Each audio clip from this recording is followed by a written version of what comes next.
The flip-flops slapped against the polished floor of the Galactic Council's neutral space station, echoing through corridors designed for the measured tread of diplomats and the whisper-quiet steps of seasoned warriors. Roger Coleman, Earth's chosen representative for this monumental first contact, strode confidently past bewildered alien species, his cargo shorts swishing and his Hawaiian shirt a riot of color against the station's austere metal walls. Asha, the lead Akamarian diplomat, stood rigid with shock as she watched the human approach on the security feeds. Her mandibles clicked rapidly, a sign of extreme agitation among her species. This was not how first contact with a Class 10 Deathworld was supposed to unfold, where was the expected display of military might. The carefully choreographed show of strength meant to establish Earth's place in the galactic hierarchy. Instead, they got this: a human male who looked more prepared for a day at the beach than a meeting that would determine his planet's future. As Roger entered the formal reception area, Asha's worst fears were realized. The human's casual footwear betrayed him, catching on the smooth floor and sending him stumbling directly into a display of priceless Akamarian battle relics. The crash reverberated through the chamber, a cacophony of shattering artifacts and splintering diplomatic expectations. Alien representatives gasped and recoiled, some reaching for weapons that weren't there. Security drones whirred to life, their sensors struggling to process the unprecedented scene. "Whoops! My bad, folks," Roger said, his voice carrying easily in the stunned silence. He bent down, pulling a beach towel from his bag. "Let me just clean this up real quick." Asha's exoskeleton paled, her color-changing skin betraying her horror, as the human casually wiped at thousand-year-old relics with common cloth. "Stop!" she screeched, her translator barely keeping up with her fury. "This mockery ends now. I declare these proceedings null and void. I will recommend immediate quarantine of Earth to the Galactic Council." Roger straightened, looking genuinely confused. "Quarantine? Come on. That's a bit harsh for a little accident, don't you think?" As Asha sputtered in rage, murmurs spread among the gathered alien diplomats. They watched Roger with a mixture of fear and fascination, unable to reconcile his laid-back demeanor with their understanding of humans as savage Deathworlders. "Perhaps," whispered a Zinthari representative, their crystalline forms shimmering with uncertainty, "this is a display of strength beyond our comprehension. To be so at ease in the face of galactic judgment. What kind of power must they possess?" The human support staff that had accompanied Roger seemed equally unperturbed by the unfolding chaos. They lounged against walls, some even pulling out small electronic devices to occupy themselves. Their calm in the face of this diplomatic crisis only added to the aliens' growing unease. Galactic Council representatives huddled together, their urgent discussions a blend of alarmed chirps, resonant hums, and guttural clicks. They had prepared for every conceivable scenario, except this. As arguments broke out among various factions about the implications of Earth's unorthodox approach, the fate of humanity hung in the balance. Would this bizarre first impression lead to a groundbreaking alliance that reshaped galactic politics? Or would Earth find itself isolated, cut off from the greater cosmic community before it had a chance to truly join it? As Roger stood amidst the wreckage of priceless artifacts and carefully laid plans, still holding his ridiculous beach towel, the future of an entire planet rested on the rubber soles of his flip-flops. As the tension in the room reached a fever pitch, a new presence entered the diplomatic arena. The Zinthari delegation, led by Ambassador Krelnax, glided into the chamber on hover platforms, their iridescent scales shimmering under the station's lights. Krelnax's multifaceted eyes swept across the scene, lingering on Roger's Hawaiian shirt and the beach towel still clutched in his hands. The Zinthari's antennae twitched, a sign of intense interest among his species. "Fascinating," Krelnax said, his translator rendering his clicks and whistles into smooth galactic standard. "I believe we may be witnessing a display of psychological warfare beyond our current understanding. Asha's mandibles clicked furiously. Ambassador Krelnax, surely you can't be serious. This human has made a mockery of our sacred relics and dash. Krelnax raised a clawed appendage, silencing the Akamarian. Perhaps we are failing to see the true complexity of the situation. He turned to address the Galactic Council representatives. I propose a series of diplomatic challenges to truly test the capabilities of these humans. After all, appearances can be most deceiving. The council members exchanged glances, a mix of chirps, hums, and bioluminescent flashes indicating their deliberation. Finally, the lead council member, a towering Zenthor, nodded its gelatinous head.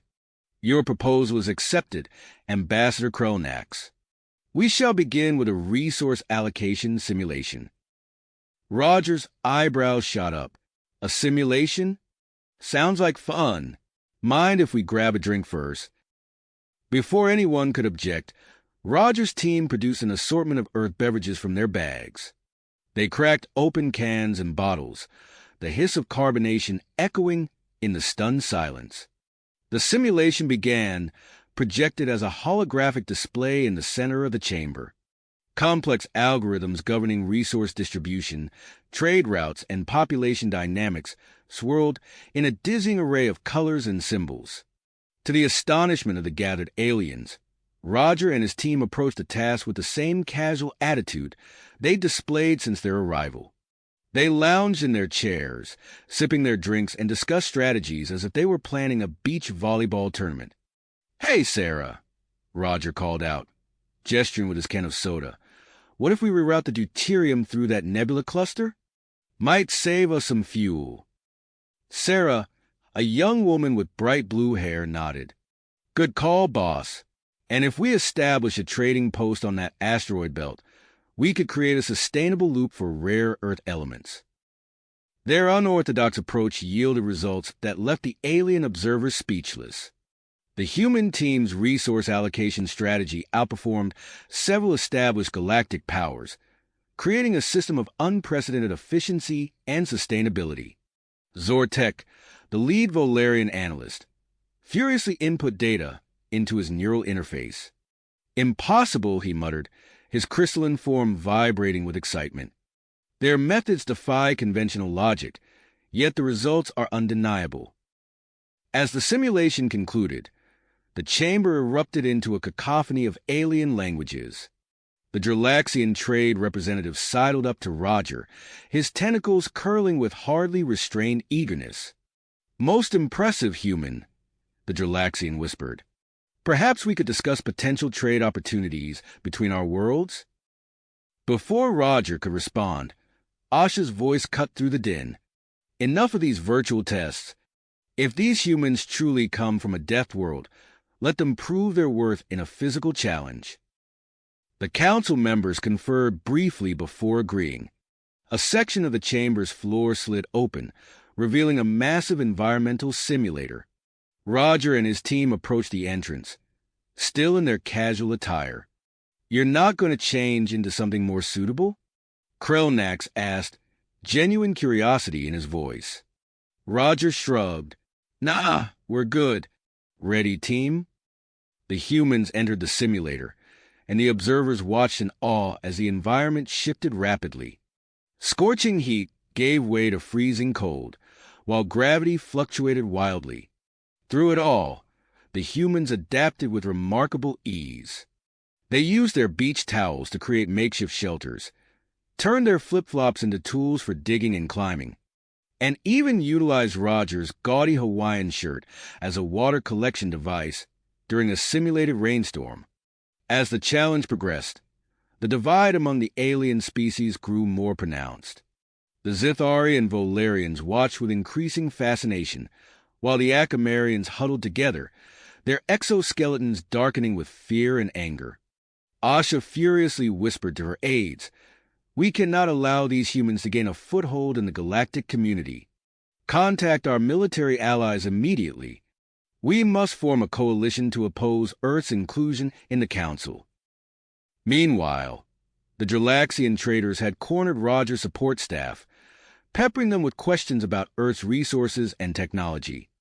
As the physical challenge came to an end, the Galactic Council found itself more divided than ever. The lead council member raised its appendages for silence. "It is clear that these tests have raised more questions than they have answered," it announced. "Therefore, we have decided to implement a final, comprehensive challenge that will determine Earth's fate in our galactic community." Roger emerged from the simulator, his Hawaiian shirt slightly singed, but his easy smile firmly in place. "Sounds great," he said, running a hand through his sweat-dampened hair. "Mind if we take a quick beach break first? All this diplomacy is making me crave some waves." As the chamber erupted into another frenzy of alien languages, Roger and his team calmly gathered their belongings, seemingly oblivious to the monumental decisions being made around them. The fate of Earth hung in the balance, yet these humans appeared as relaxed as ever, leaving the entire Galactic Diplomatic Corps to wonder what surprises they might have in store for the final challenge. As the chamber erupted into chaos, Roger and his team calmly gathered their belongings, seemingly oblivious to the monumental decisions being made around them. The lead council member raised its appendages once more, struggling to regain control of the situation. "Silence!" it boomed, its voice echoing through the chamber. "We have deliberated and reached a decision. The human delegation will face one final, comprehensive challenge to determine Earth's fate in our galactic community." Roger paused, his beach bag slung over his shoulder. "All right, I'm game. What have you got in mind?" The council member's gelatinous form rippled with what might have been amusement. "We have prepared a multi-phase test on Nexus Prime, our purpose-built artificial planet. It will push the limits of your adaptability and ingenuity." Before Roger could respond, a shimmering portal opened in the center of the chamber. The gathered aliens gasped, some backing away instinctively. Roger, however, merely raised an eyebrow. "Nice special effects," he said, adjusting his sunglasses. "I'm guessing that's our ride?" Without waiting for confirmation, Roger strode towards a portal, his flip-flops slapping against the polished floor. His team followed suit, their casual demeanor a stark contrast to the tension in the room. As they stepped through the portal, the scenery shifted dramatically. The sterile environment of the space station gave way to a vast, sun-scorched desert. Dunes stretched as far as the eye could see, broken only by the occasional rocky outcropping. Roger squinted against the harsh light, his Hawaiian shirt now seeming oddly appropriate in the desert heat. "Well, folks," he said, turning to his team, "looks like we got our beach day after all, just with less ocean and more sand."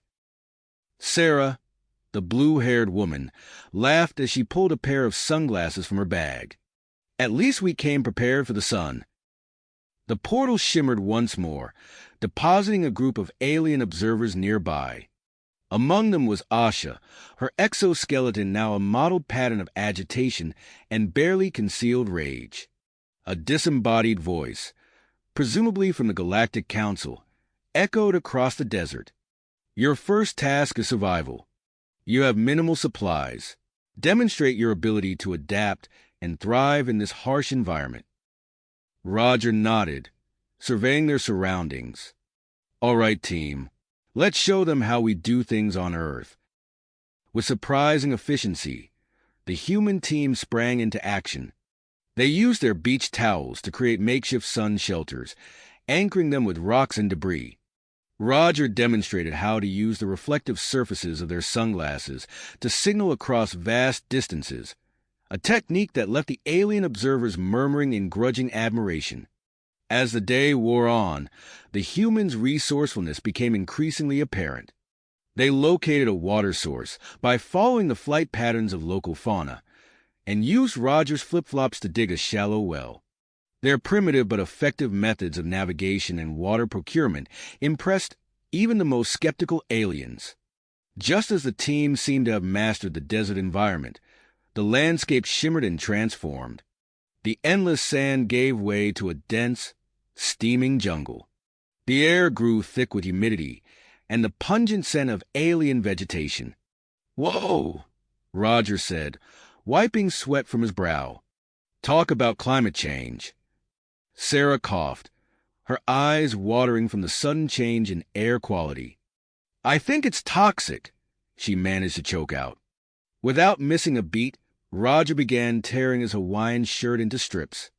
"Improvised filtration masks," he explained, handing out the colorful fabric. "Breathe through these." The team quickly adapted their beach attire to the new environment. They used their towels as protective wraps against stinging plants, and Roger's remaining flip-flop became an impromptu machete for clearing paths through the dense undergrowth. As they navigated the treacherous terrain, the alien observers watched in growing astonishment. The Zithari delegation, in particular, seemed fascinated by the humans' ability to repurpose their limited resources.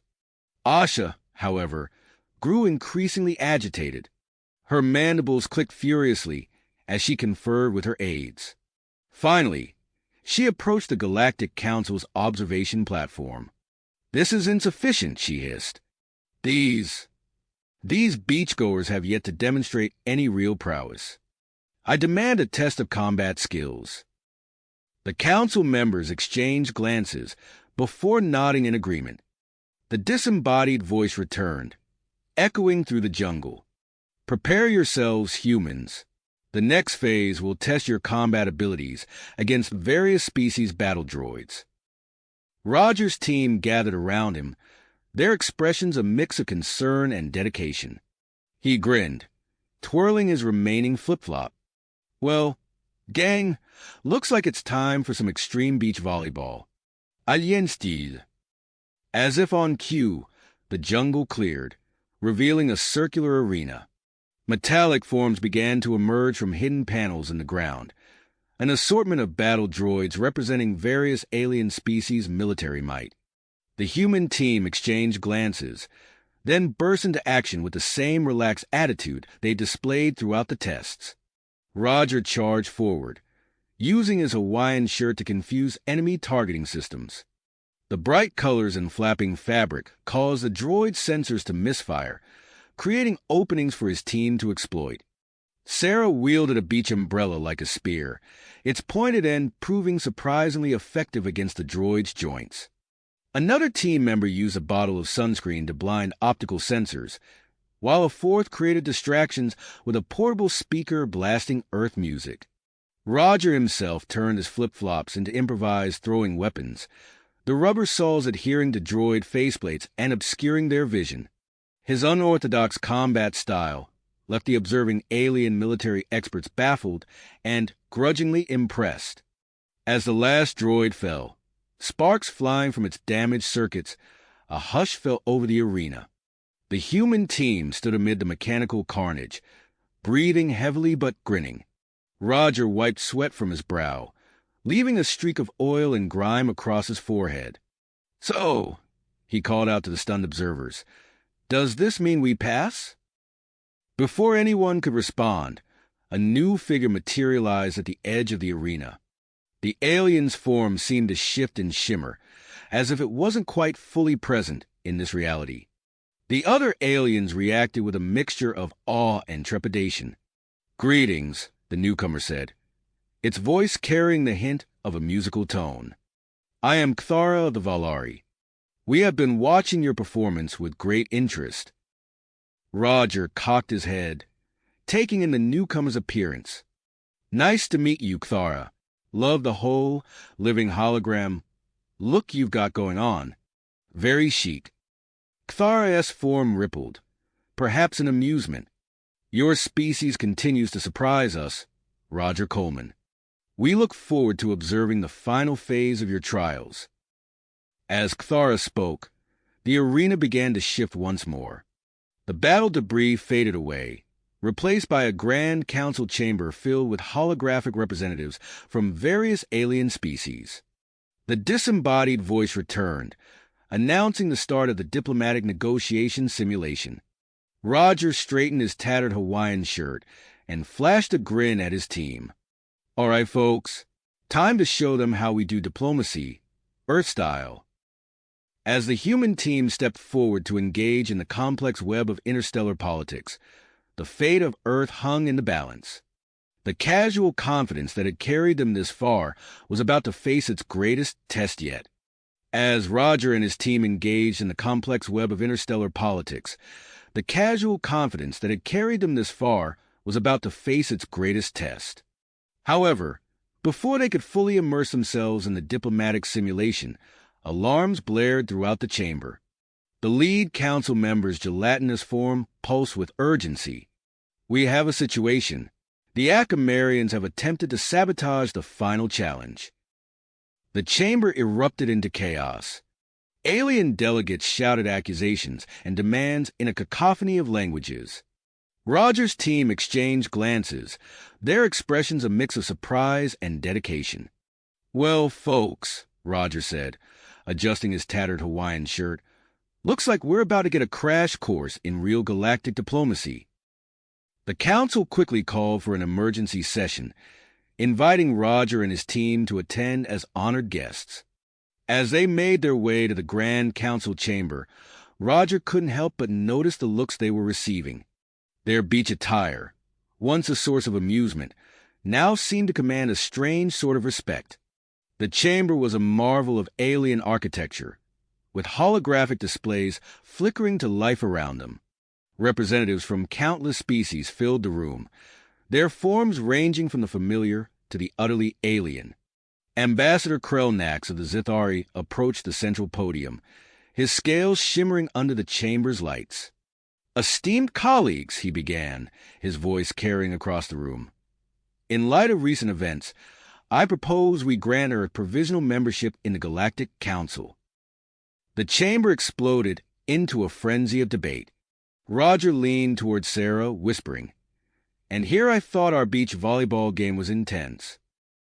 Zortek, the Volarian analyst, stepped forward, her multifaceted eyes gleaming. "Our data supports this proposal. Human adaptability and potential contributions to galactic society are undeniable." As the discussions intensified, a new figure entered the chamber. His uniform, adorned with intricate symbols, marked him as a high-ranking military official. "Admiral Zarkon of the Dralaxian Defense Force," he announced, his voice cutting through the clamor. "I've observed the humans' performance, and I must say, I'm impressed. Their inclusion in galactic affairs could provide significant military advantages." Roger raised an eyebrow. "Military advantages? And here I thought we were just good at improvising beach games." Suddenly, alarms blared once again. A holographic display at the center of the chamber flickered to life, showing a massive warship appearing in Nexus Prime's orbit.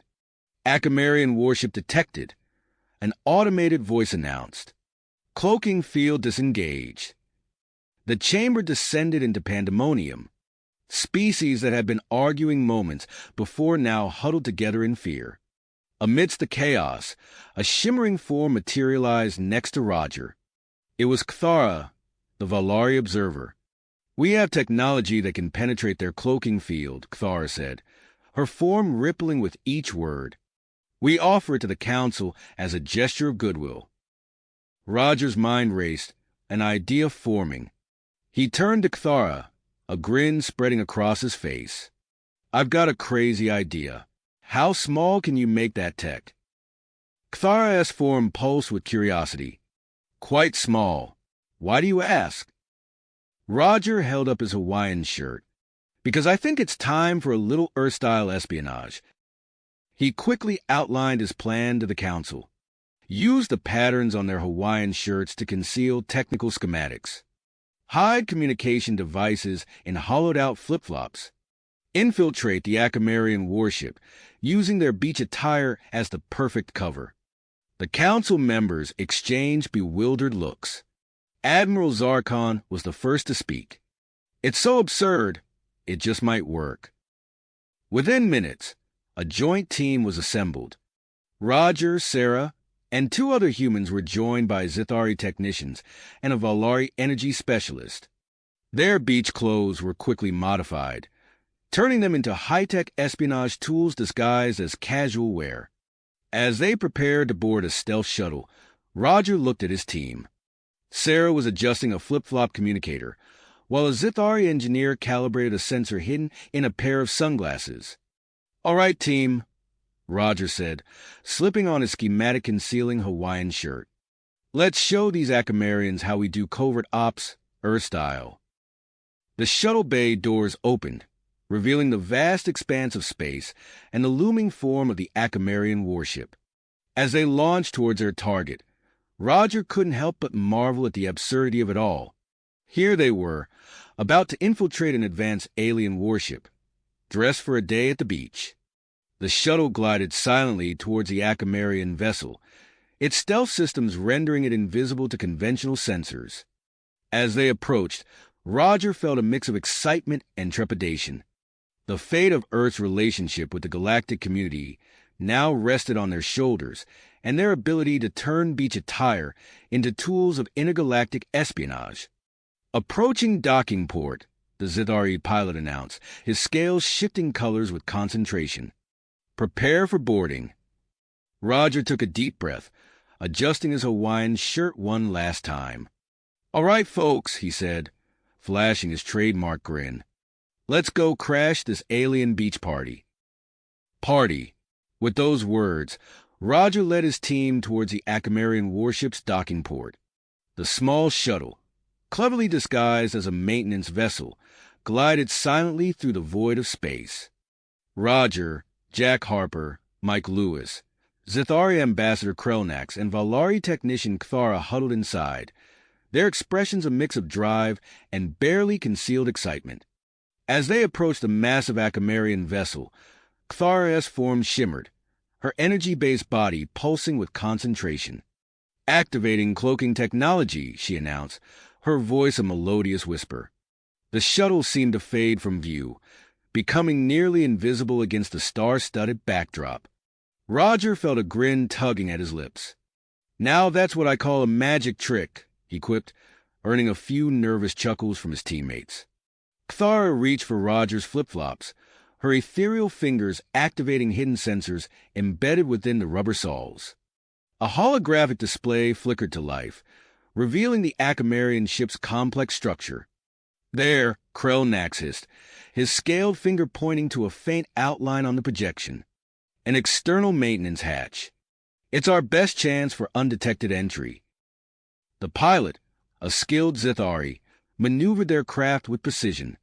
With a soft thud and a hiss of equalizing pressure, they were aboard the enemy vessel. Roger turned to his team, his eyes gleaming with the thrill of the mission.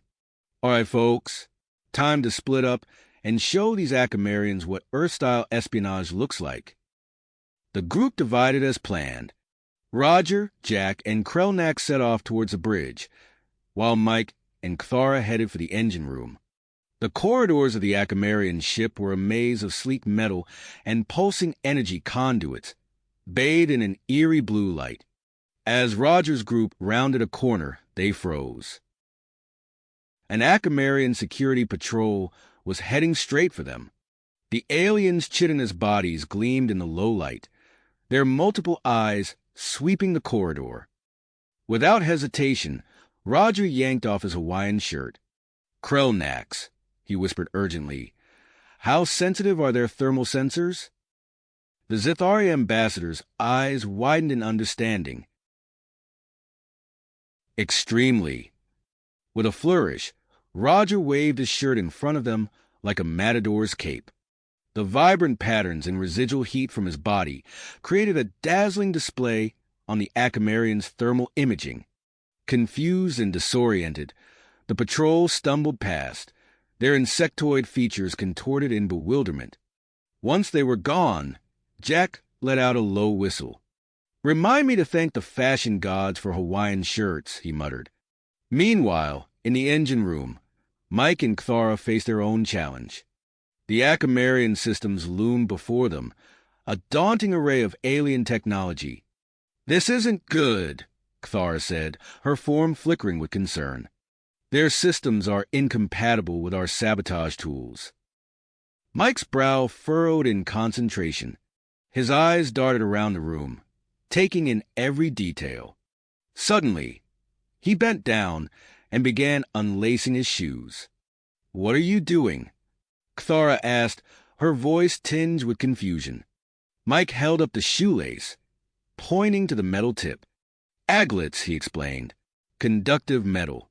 If we can use these to bridge the connection in your device." Understanding dawned in Kthara's luminous eyes. Together, they worked quickly, modifying the Valari technology with the simple yet effective addition of Earth shoelace aglets. With a surge of energy, the device activated. The Akamarian ship's main power grid flickered and died, plunging the vessel into darkness.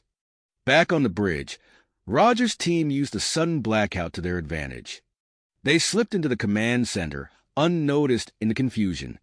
As emergency power kicked in, Roger overheard a conversation that made his blood run cold. General Vexkar, a towering Akamarian with battle-scarred carapace, was mid-transmission with his fleet. "The chaos at Nexus Prime is the perfect cover," the general chittered. "Once our reinforcements arrive, we'll launch our real attack on the core Council worlds." Roger's mind raced. This was bigger than they had imagined. Without hesitation, he reached for his flip-flop, activating the hidden communication device. "Council members," he whispered urgently, "we've got a situation. The Akamarians are planning a full-scale invasion. Nexus Prime is just a beginning." As Roger's message reached the Council chambers, the already tense atmosphere erupted into pandemonium. Species that had been at each other's throats moments before now huddled together, united by a common threat.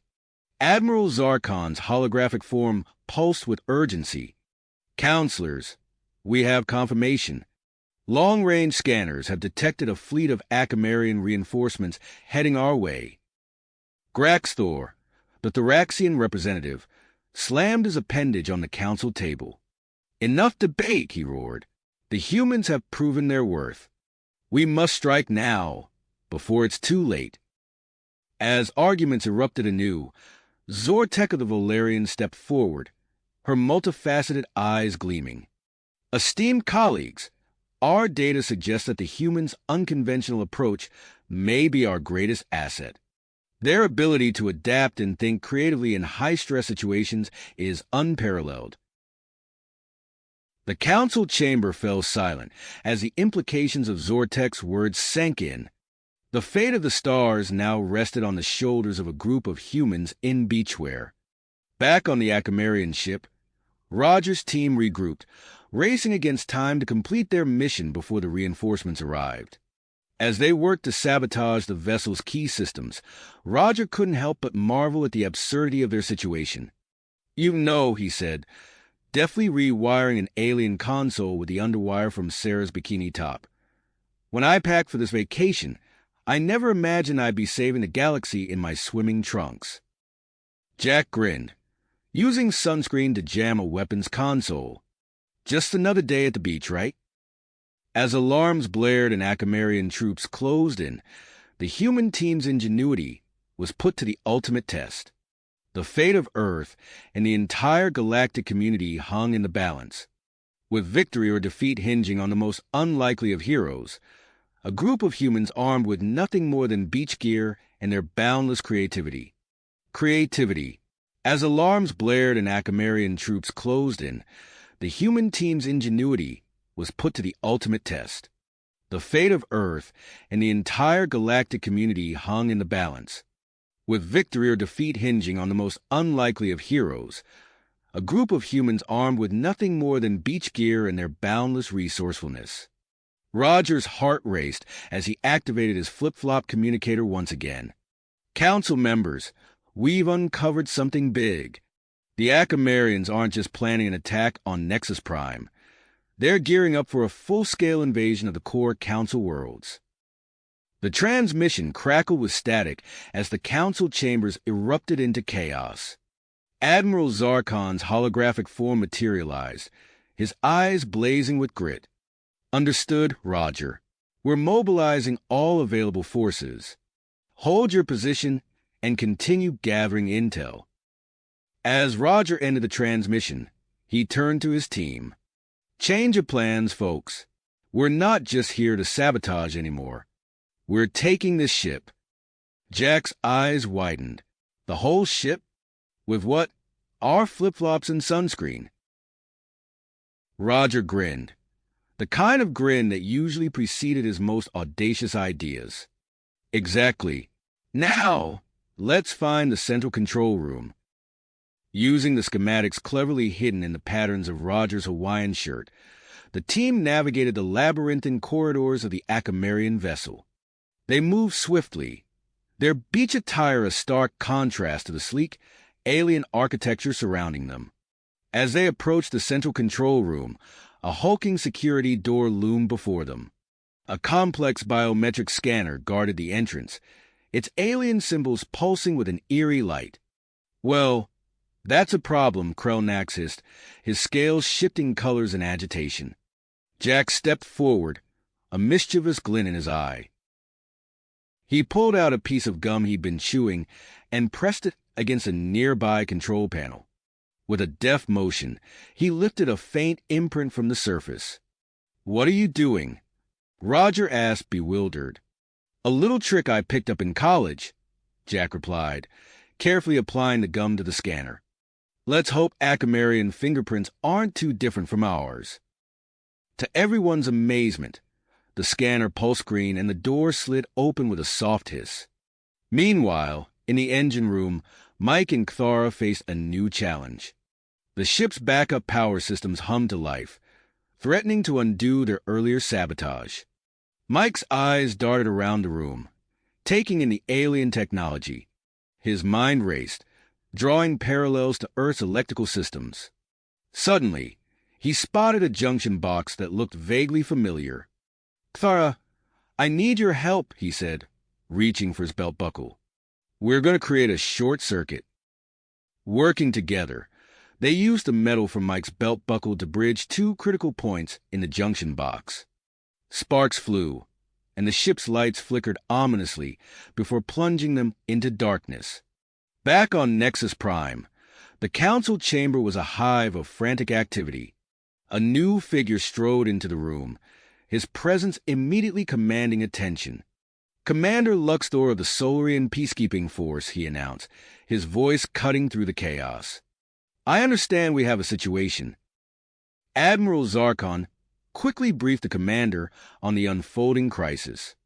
As they discussed strategy, the Thoraxian representative Graxthor stepped forward. "We have the element of surprise," Graxthor rumbled. "I propose we use the Valari's cloaking technology to hide a small fleet near the Akamarians' arrival point. We can ambush them before they even realize we're there." Commander Luxor nodded approvingly. "A bold plan, but we'll need more than just an ambush."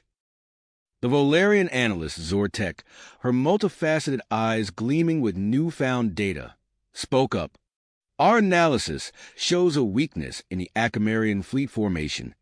A precisely timed electromagnetic pulse could disrupt their coordination, leaving them vulnerable." As the council debated these strategies, Roger's team made a chilling discovery in the Akamarian warship's control room. Displayed on a massive holographic screen was a weapon schematic unlike anything they'd ever seen. "By the stars," Krelnax breathed, his scales paling. "That's a planet killer." Roger's blood ran cold as he realized the true extent of the Akamarian threat. This wasn't just an invasion. It was potential genocide on a galactic scale. "New plan," Roger announced, his voice steady despite the gravity of the situation. "We're not just taking this ship. We're going to use it against them." As Roger's team began to work on seizing control of the vessel, alarms blared throughout the ship. The partially disabled security systems had adapted, alerting the Akamarian crew to the intruder's presence. The sound of heavy footsteps echoed down the corridor. The team exchanged determined looks, their unlikely arsenal of beach gear at the ready. "Well, folks," Roger said, gripping a flip-flop in one hand and a bottle of sunscreen in the other. Looks like this beach party is about to get a lot more interesting. As the first wave of Akamarian security forces rounded the corner, Roger and his team prepared to make their stand. The fate of Earth, the Galactic Council, and countless worlds across the galaxy now rested on their shoulders, and their creative use of vacation supplies, gear, and their boundless resourcefulness. As the Akamarian security forces rounded the corner, Roger's mind raced. He glanced at his board shorts, an idea forming. With a swift motion, he yanked the elastic from his waistband. "Jack, your flip-flop," Roger hissed, holding out his hand. Jack kicked off his footwear, tossing it to Roger. In seconds, Roger had fashioned a crude slingshot, using the elastic and the flip-flop strap. He scanned the corridor, eyes landing on the small, blinking security sensors lining the walls. "Cover me," Roger whispered, taking aim. With surprising accuracy, he launched small components from the flip-flop at the sensors. One by one, they fizzled and went dark, their light sputtering out. The advancing Akamarians faltered, their mandibles clicking in confusion as their security feed went blank.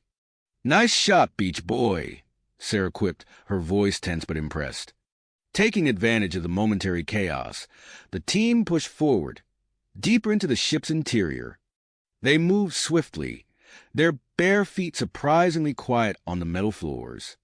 As they navigated the alien corridors, Jack's eyes lit up at the sight of a terminal, its screen flickering with strange symbols. "Guys, I think I've found something," he called out, fingers already flying over the unfamiliar interface. The others gathered around, watching as Jack worked, his brow furrowed in concentration, recalling late nights tinkering with old radio equipment back on Earth. "It's their internal comm system," Jack explained, his voice rising with excitement. "The protocols. They're not too different from some of our older tech. I think I can." He trailed off, fingers ablur as he manipulated the alien technology. Suddenly, he yanked a metallic thread from his Hawaiian shirt, carefully inserting it into a port on the terminal. "What are you doing?" Krelnax asked, his scales shifting colors in curiosity. Jack grinned, creating a little chaos. With a final keystroke, a burst of static filled the air. Throughout the ship, Akamarian communication devices crackled and hissed, rendering them useless. "Nice work," Roger nodded approvingly. "That should buy us some time." Meanwhile, in the engine room, Mike and Cthara faced a new challenge. The ship's systems hummed ominously as automated repair protocols kicked in, undoing their earlier sabotage. Mike's eyes darted around the room, taking in the alien technology. His mind raced, drawing parallels to the marine engines he'd worked on back home. Suddenly, his gaze locked onto a network of pipes running along the ceiling. "Cthara," he said, voice urgent, "those pipes. Are they part of the coolant system?" The Valari's luminous eyes widened in understanding. "Yes, they regulate the temperature of the propulsion systems." Without hesitation, Mike kicked off his remaining flip-flop. He examined the rubber sole, then looked back at the pipes. "Time for a little clog in the works," he muttered. Working quickly, Mike and Cthara used pieces of the rubber sole to obstruct key junctions in the coolant system. Almost immediately, warning lights began to flash as localized areas of the engine room started to overheat.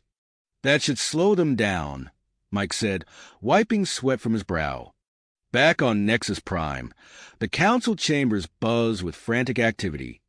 Commander Luxthor of the Solarian Peacekeeping Force strode purposefully across the room, his presence commanding instant attention. "Status report," he barked, addressing Admiral Zarkon. The Dralaxian's holographic form flickered as he responded. "The first wave of Akamarian reinforcements has been detected at the system's edge.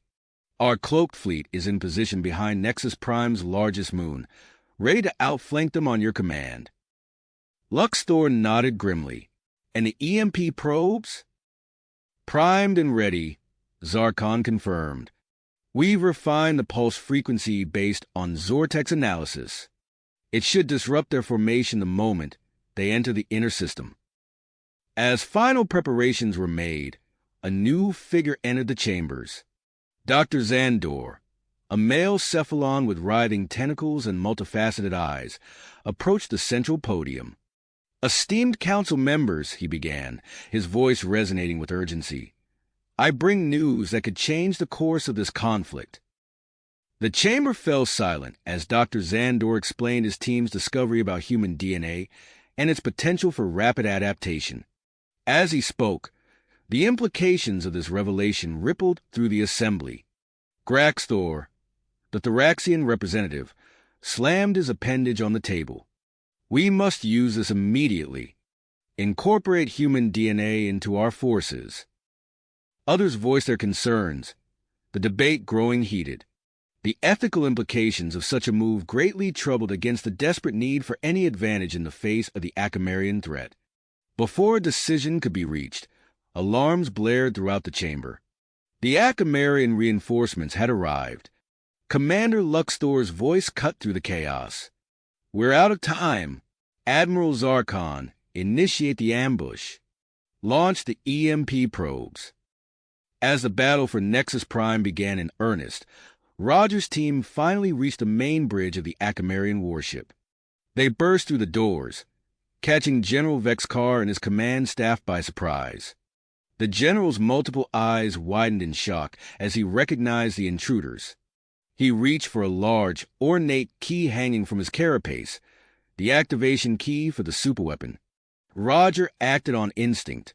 He grabbed his beach towel, still damp from their interrupted vacation, and swung it like a lasso.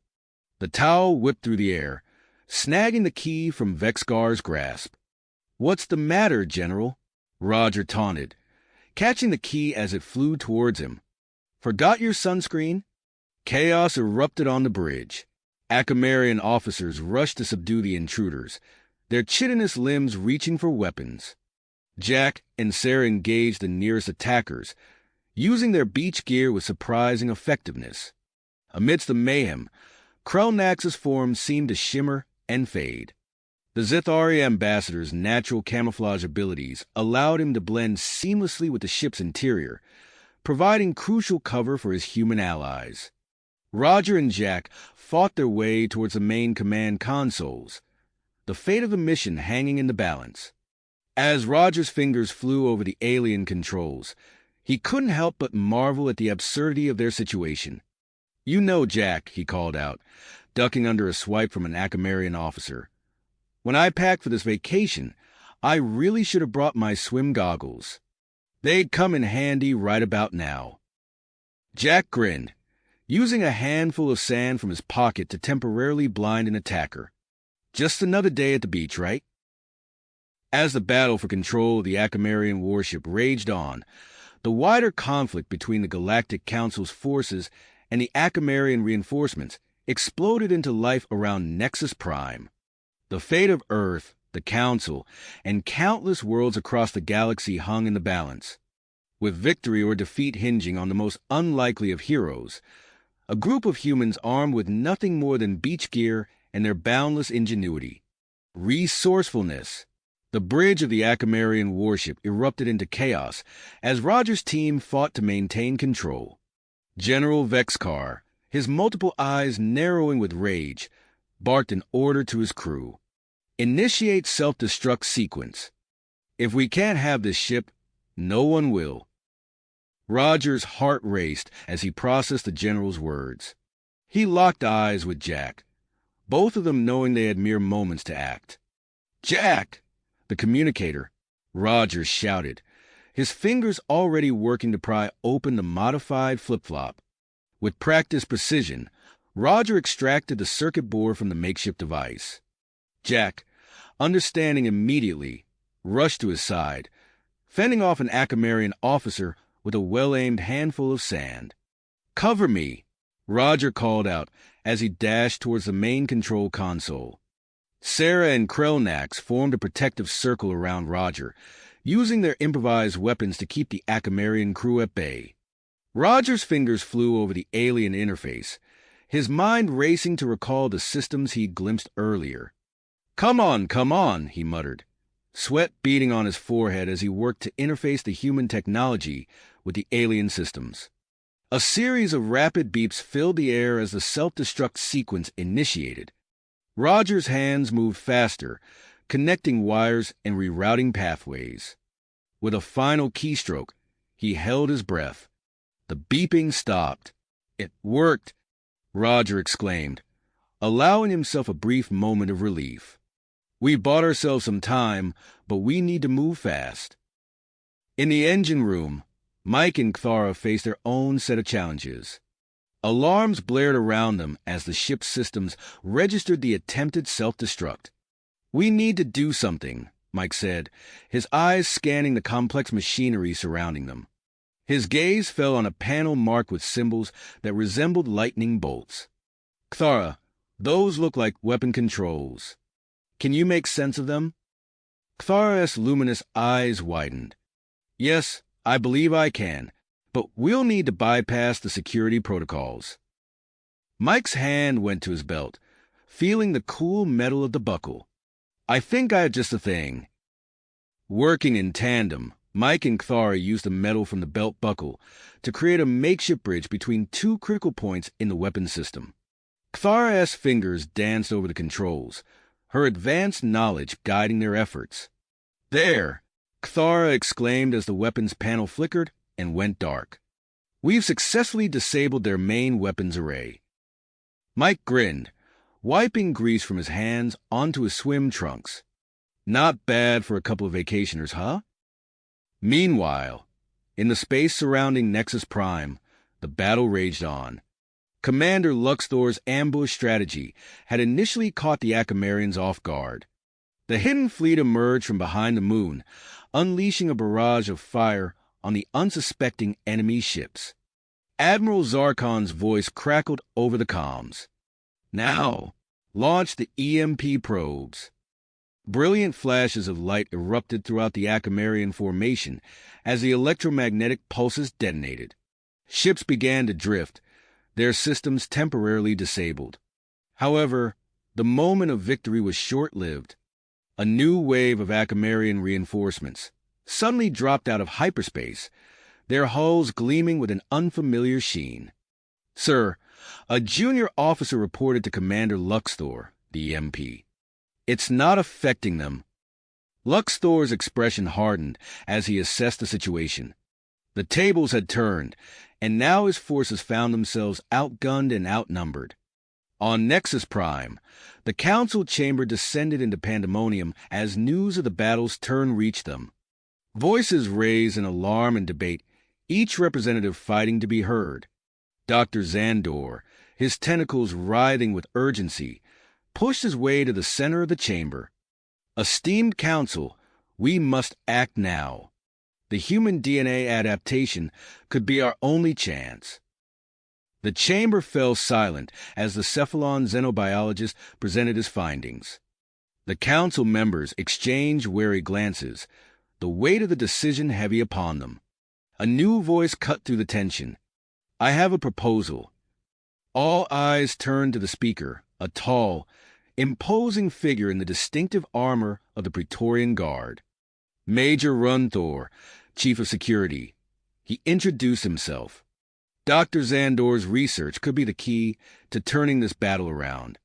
I volunteer to lead a strike team, augmented with this human DNA, to board and disable key ships in the Akamarian fleet. The council erupted into heated debate once more. The risks were enormous, but with defeat looming, they found themselves with few alternatives. As preparations for this desperate mission began, Roger's team on the Akamarian warship made a crucial discovery. Krelnax, his form shimmering as he blended with the ship's interior, managed to access a secure terminal. Roger, Krelnax called out, his voice barely above a whisper, I've found something. The Akamarian fleet's command codes. Roger's eyes widened as he realized the potential of this information. With those codes, we could. His words were cut short as a barrage of energy weapon fire erupted around them. General Vexcar and his loyal officers had regrouped, launching a fierce counterattack. "Take cover," Rogers shouted, grabbing his beach towel and using it as a makeshift shield. The fabric sizzled as it absorbed the energy blast, but held together. Pinned down behind makeshift barricades, Rogers' team found themselves in a desperate standoff. Sarah worked furiously to transmit the command codes to the Galactic Council, while Jack and Krelnax provided covering fire with captured Acamarian weapons. Back on Nexus Prime, Dr. Xandor's lab buzzed with frenetic activity. Volunteers for the Augmented Strike Force lay on biobeds, their bodies glowing with an otherworldly light as the human DNA was integrated into their systems. Major Runthor, already enhanced, flexed his arms, marveling at the new strength coursing through his body. "Prepare the stealth ship," he ordered, his voice carrying a new edge of grit. "We launch as soon as the team is ready." As the Augmented Strike Force boarded their ship, the future of the galaxy hung in the balance. The battle raged on multiple fronts, in space, on the captured warship, and within the very DNA of the Council's forces. The next few moments would determine the fate of worlds, and at the center of it all, a group of humans armed with nothing more than beach gear and their incredible adaptability continued to defy the odds. Odds! Yet as the humans continued to defy expectations, a glimmer of hope began to emerge. Suddenly, Jack's voice cut through the chaos on the bridge. "Roger, I've done it. The codes are transmitting." Roger nodded, his grip tightening on the singed beach towel that had become their unlikely shield. "Great work, Jack. Now we just need to stay alive long enough for it to make a difference." As if on cue, a barrage of energy blasts peppered their makeshift barricade. Sarah ducked, narrowly avoiding a shot that left a scorch mark on the bulkhead behind her. "I don't suppose anyone packed a force field in their beach bag?" she quipped, her voice tight with tension. Outside the warship, the space around Nexus Prime erupted into a new level of chaos. Admiral Zarkon, his antennae twitching with anticipation, received the transmitted codes. Without hesitation, he began issuing a flurry of contradictory commands to the Acamarian fleet. "Battle Group Zeta, execute a hard burn to coordinates 227 Mark IV, he ordered, his voice steady despite the adrenaline coursing through his system. "Cruiser Squadron Epsilon, reverse course and engage at point-blank range." The effect was immediate and devastating. Acamarian ships, their crews confused by the seemingly legitimate orders, began to break formation. Massive cruisers collided, their hulls crumpling under the impact. Smaller vessels found themselves caught in friendly fire as carefully coordinated attack patterns dissolved into mayhem. Back on Nexus Prime, the scene in Dr. Xandor's lab was one of control frenzy. Major Runthor stood at the center, his body pulsing with an otherworldly glow as the last of the human DNA integration process completed. "How do you feel, Major?" Dr. Xandor asked, his tentacles waving in scarcely controlled excitement. Runthor flexed his arms, his eyes widening at the surge of strength. "I feel incredible, like I could tear through the hull of a battleship with my bare hands." "Let's hope it doesn't come to that," Dr. Xandor replied. "Your team is ready. It's time to launch." As the Augmented Strike Force boarded their stealth ship, alarms blared throughout the council chambers. A young aide burst in, her scales flushed with exertion. "Counselors, we've detected a massive energy signature emerging from the nearby nebula. It's like nothing we've ever seen before." Graxthor, the Thoraxian representative, slammed his appendage on the table. "The Acamarians must have had a secret weapon in reserve. We need to act now." In the ensuing debate, a new voice cut through the clamor. "I have a proposal," declared Captain Zexlor, stepping forward. The veteran pilot's scarred carapace told of countless battles survived. Give me a ship with Valari cloaking tech and a payload of those EMP devices. I'll get them where they need to go. Meanwhile, in the engine room of the Akamarian warship, Mike and Kthara made a chilling discovery. Hidden behind layers of shielding and security measures, they found a prototype of the Akamarians' planet-killing superweapon. "My God!" Mike breathed, his eyes widening as he took in the complex array of alien technology. "If this thing goes off..." Kthara's luminous eyes narrowed in perseverance. "Then we make sure it doesn't. Can you disable the power core while I work on bypassing the security protocols?" As Mike nodded and set to work, his hands moving with newfound confidence and precision, the battle on the bridge reached a fever pitch. General Vexcar, his multiple eyes blazing with fury, advanced on Roger's team's position. "You have lost humans," the Akamarian leader snarled. "Your primitive weapons are no match for Dash." His tirade was cut short as the gravity on the bridge suddenly shifted. Roger felt his stomach lurch as he was lifted off his feet, along with everyone else on the bridge. Through the confusion, he caught a glimpse of Krelnax's shimmering form by a control panel. "Now's our chance," Roger called out, using his beach towel like a sail to maneuver in the zero-G environment. "Jack, Sarah, push off towards the main console."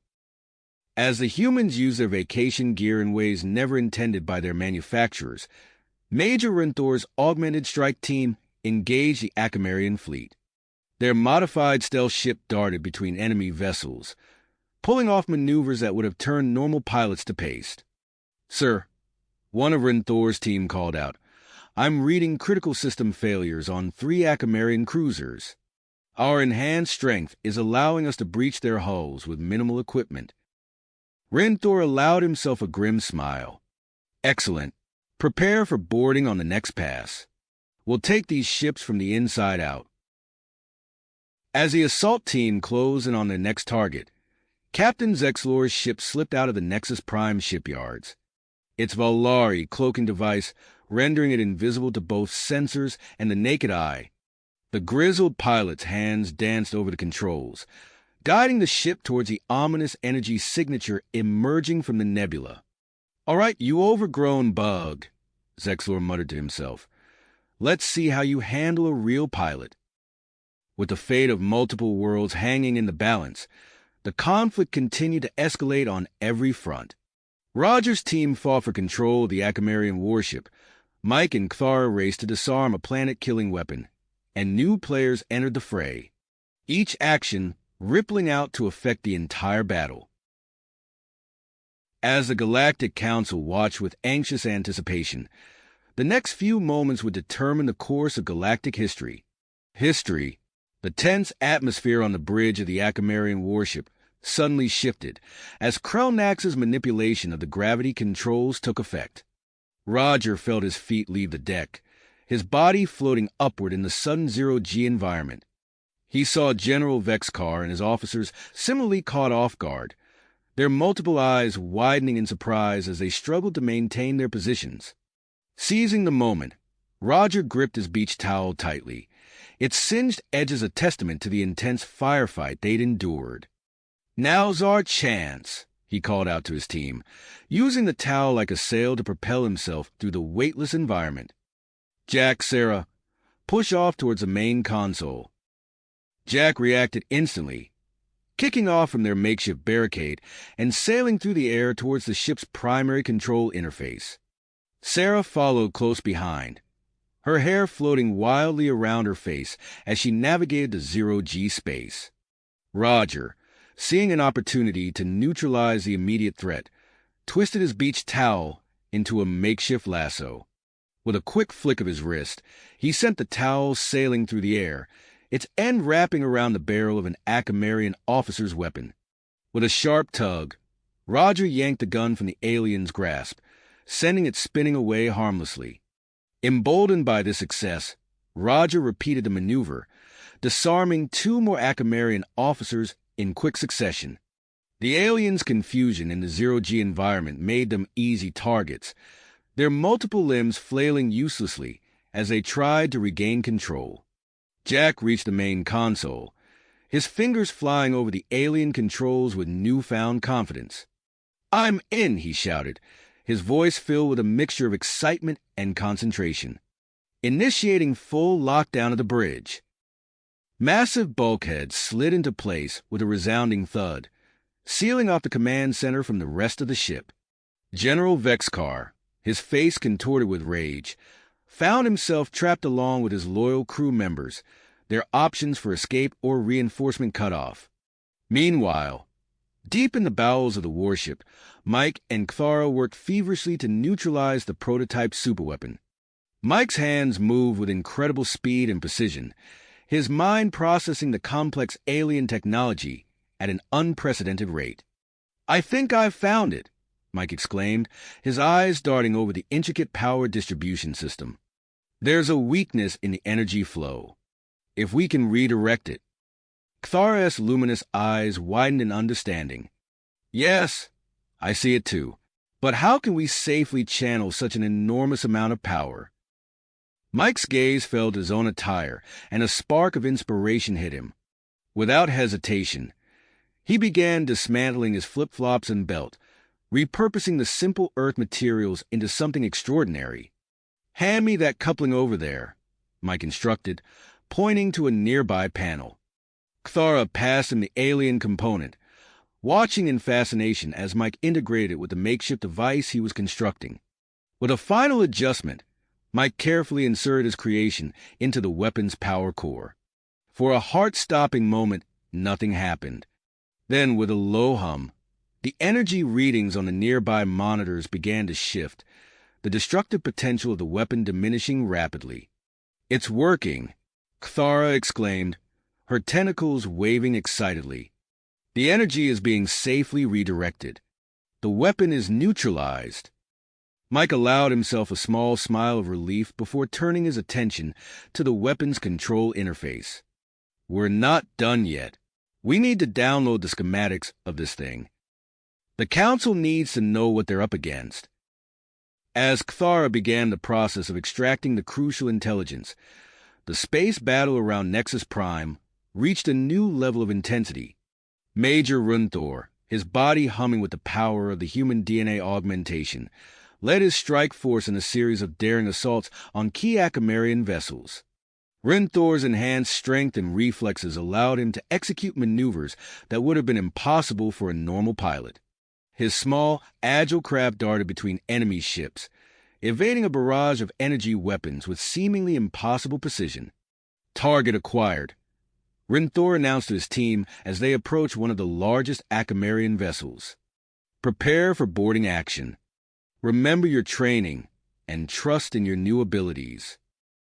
The strike force's ship latched onto the hull of the Akamarian cruiser with a resounding clang. Runthor was the first through the airlock, his enhanced muscles easily tearing through the ship's outer defenses. He moved with lightning speed through the corridors, his augmented senses allowing him to anticipate and counter every threat. As Runthor and his team fought their way towards the ship's control center, Admiral Zarkon coordinated the larger battle strategy from his command ship. Using the stolen Akamarian command codes, he sowed chaos throughout the enemy fleet. "Battle Group Omega, execute a full reverse thrust," Zarkon ordered, his voice steady and authoritative. "Cruiser Squadron Delta, engage your forward target at point-blank range." The results were catastrophic for the Akamarian forces. Ships collided, formations broke apart, and carefully coordinated attack patterns dissolved into mayhem. The Galactic Council forces pressed their advantage, picking off confused and isolated enemy vessels. However, the tide of battle shifted once again as a massive shape emerged from the nearby nebula. The Akamarian dreadnought, a behemoth of a ship that dwarfed even the largest vessels in the Allied fleet, began to systematically destroy Council ships with terrifying efficiency. "Sir," a junior officer called out to Admiral Zarkon, his voice tight with fear. "Our weapons are having no effect on the dreadnought shields. We're sitting ducks out here." As the situation grew dire, Captain Zexlor's small, cloaked ship slipped unnoticed through the chaos of the battlefield. The grizzled pilot's hands danced over the controls, guiding his vessel through the treacherous gases of the nebula. Suddenly, alarms blared in Zexlor's cockpit. The dreadnought's advanced sensors had detected something amiss in the surrounding space. Without hesitation, Zexlor steered his ship directly into a dense pocket of nebula gases. "Let's see how you like this, you oversized trash compactor," Zexlor muttered as his ship was engulfed in a brilliant flash of ionic discharge. The resulting energy surge masked his ship's signature, allowing him to continue his approach undetected. As Captain Zexlor closed in on his target, the Galactic Council on Nexus Prime received urgent reports of a new threat. A third wave of Acamarian reinforcements had been detected entering the system, threatening to overwhelm the already strained Allied defenses. Dr. Zandor, his tentacles writhing with nervous energy, addressed the Council. "We must act now. I propose we enhance more volunteers with human DNA. It's our only chance to counter this new threat." Before the Council could debate this controversial proposal, a new transmission cut through the chaos. The holographic display flickered to life, revealing the image of an Earth military officer. "Galactic Council," the human announced, his voice filled with willpower. "Earth stands ready to join the fight. We've assembled a fleet and await your permission to engage." The Council chamber erupted into a frenzy of discussion.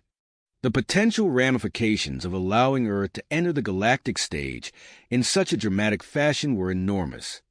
As the debate raged on, the fate of the battle and the future of human-alien relations hung in the balance.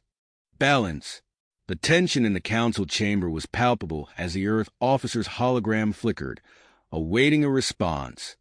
After a moment of stunned silence, Dr. Zandor spoke up, his voice filled with urgency. "We cannot afford to refuse this offer. The humans' adaptability and resourcefulness could be the key to turning the tide of this battle." The Council members exchanged glances, their expressions a mix of apprehension and hope. Finally, the head counselor nodded solemnly. "Very well. We accept Earth's assistance. Let this mark a new chapter in galactic history." As the Council's decision was transmitted back to Earth, activity on Nexus Prime reached a fever pitch. Within minutes, a massive wormhole shimmered into existence near the edge of the solar system, its swirling energies a testament to the advanced technology that created it. Through this cosmic gateway, the Earth fleet emerged. It was an eclectic armada, a mix of repurposed civilian vessels and experimental military craft. At its head was the UNS Defiant, commanded by Admiral Sarah Lewis. Admiral Lewis, her steel-gray hair pulled back in a tight bun, stood on the bridge of her flagship. Her eyes, sharp and focused, took in the chaotic battle unfolding before her.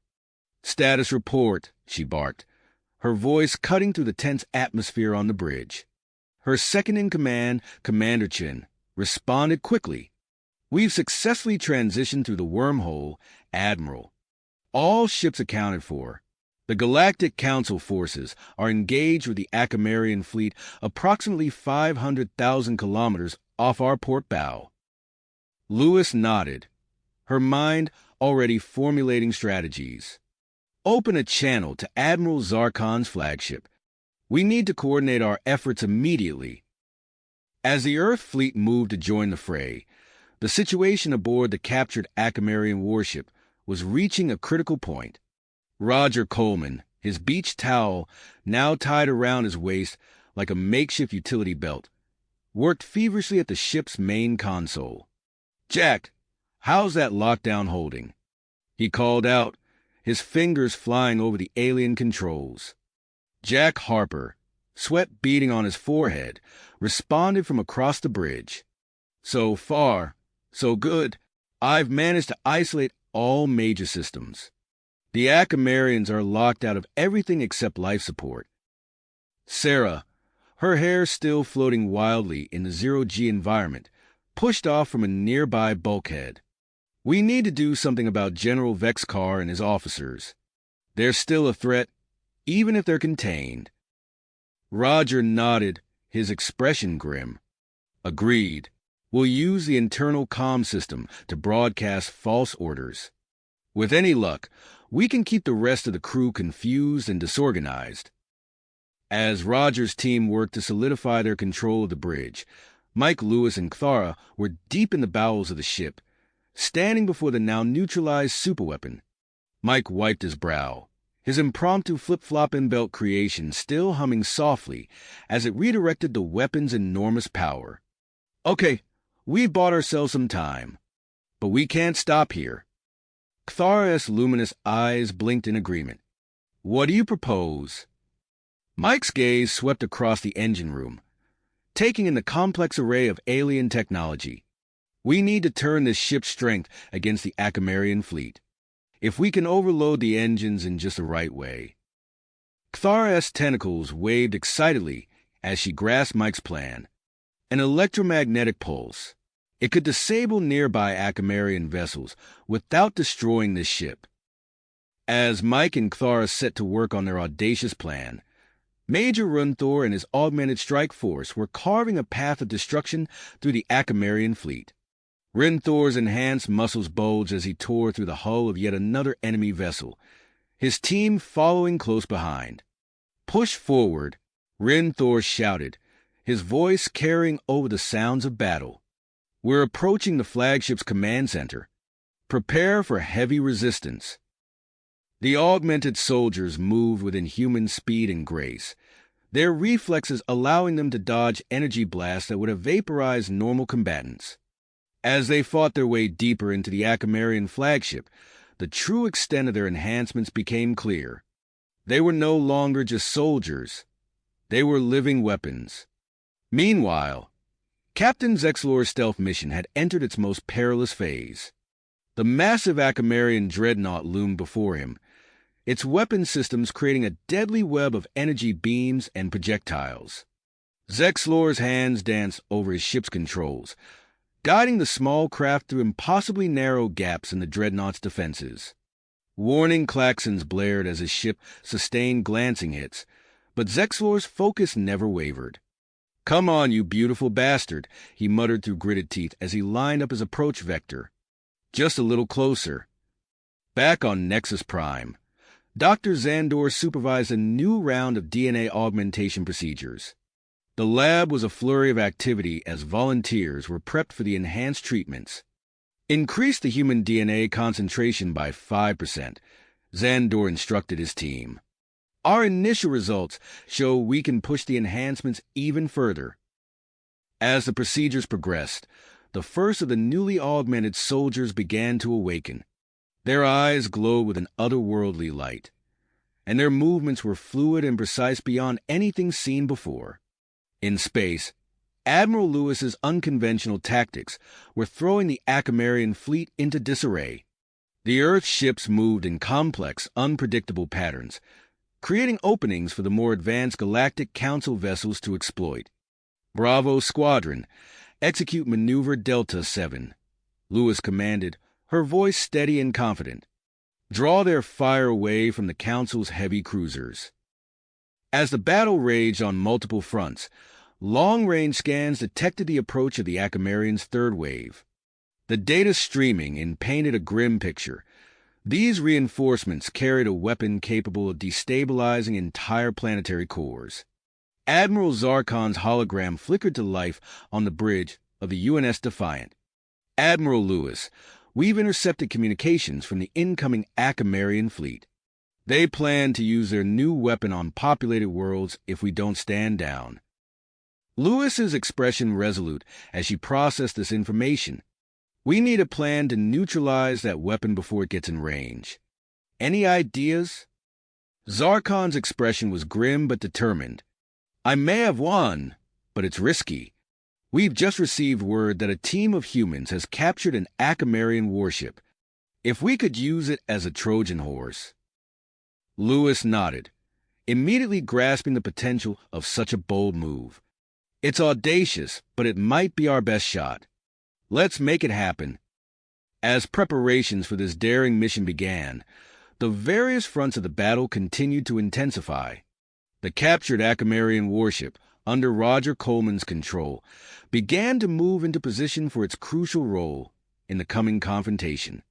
The fate of multiple worlds now hung in the balance, with the actions of each player in this cosmic drama rippling out to affect the entire conflict. Galaxy. As Admiral Zarkon's hologram flickered out, Admiral Lewis turned to her crew. Prepare to transmit coordinates to the captured Akamarian warship. We're putting this plan into motion now.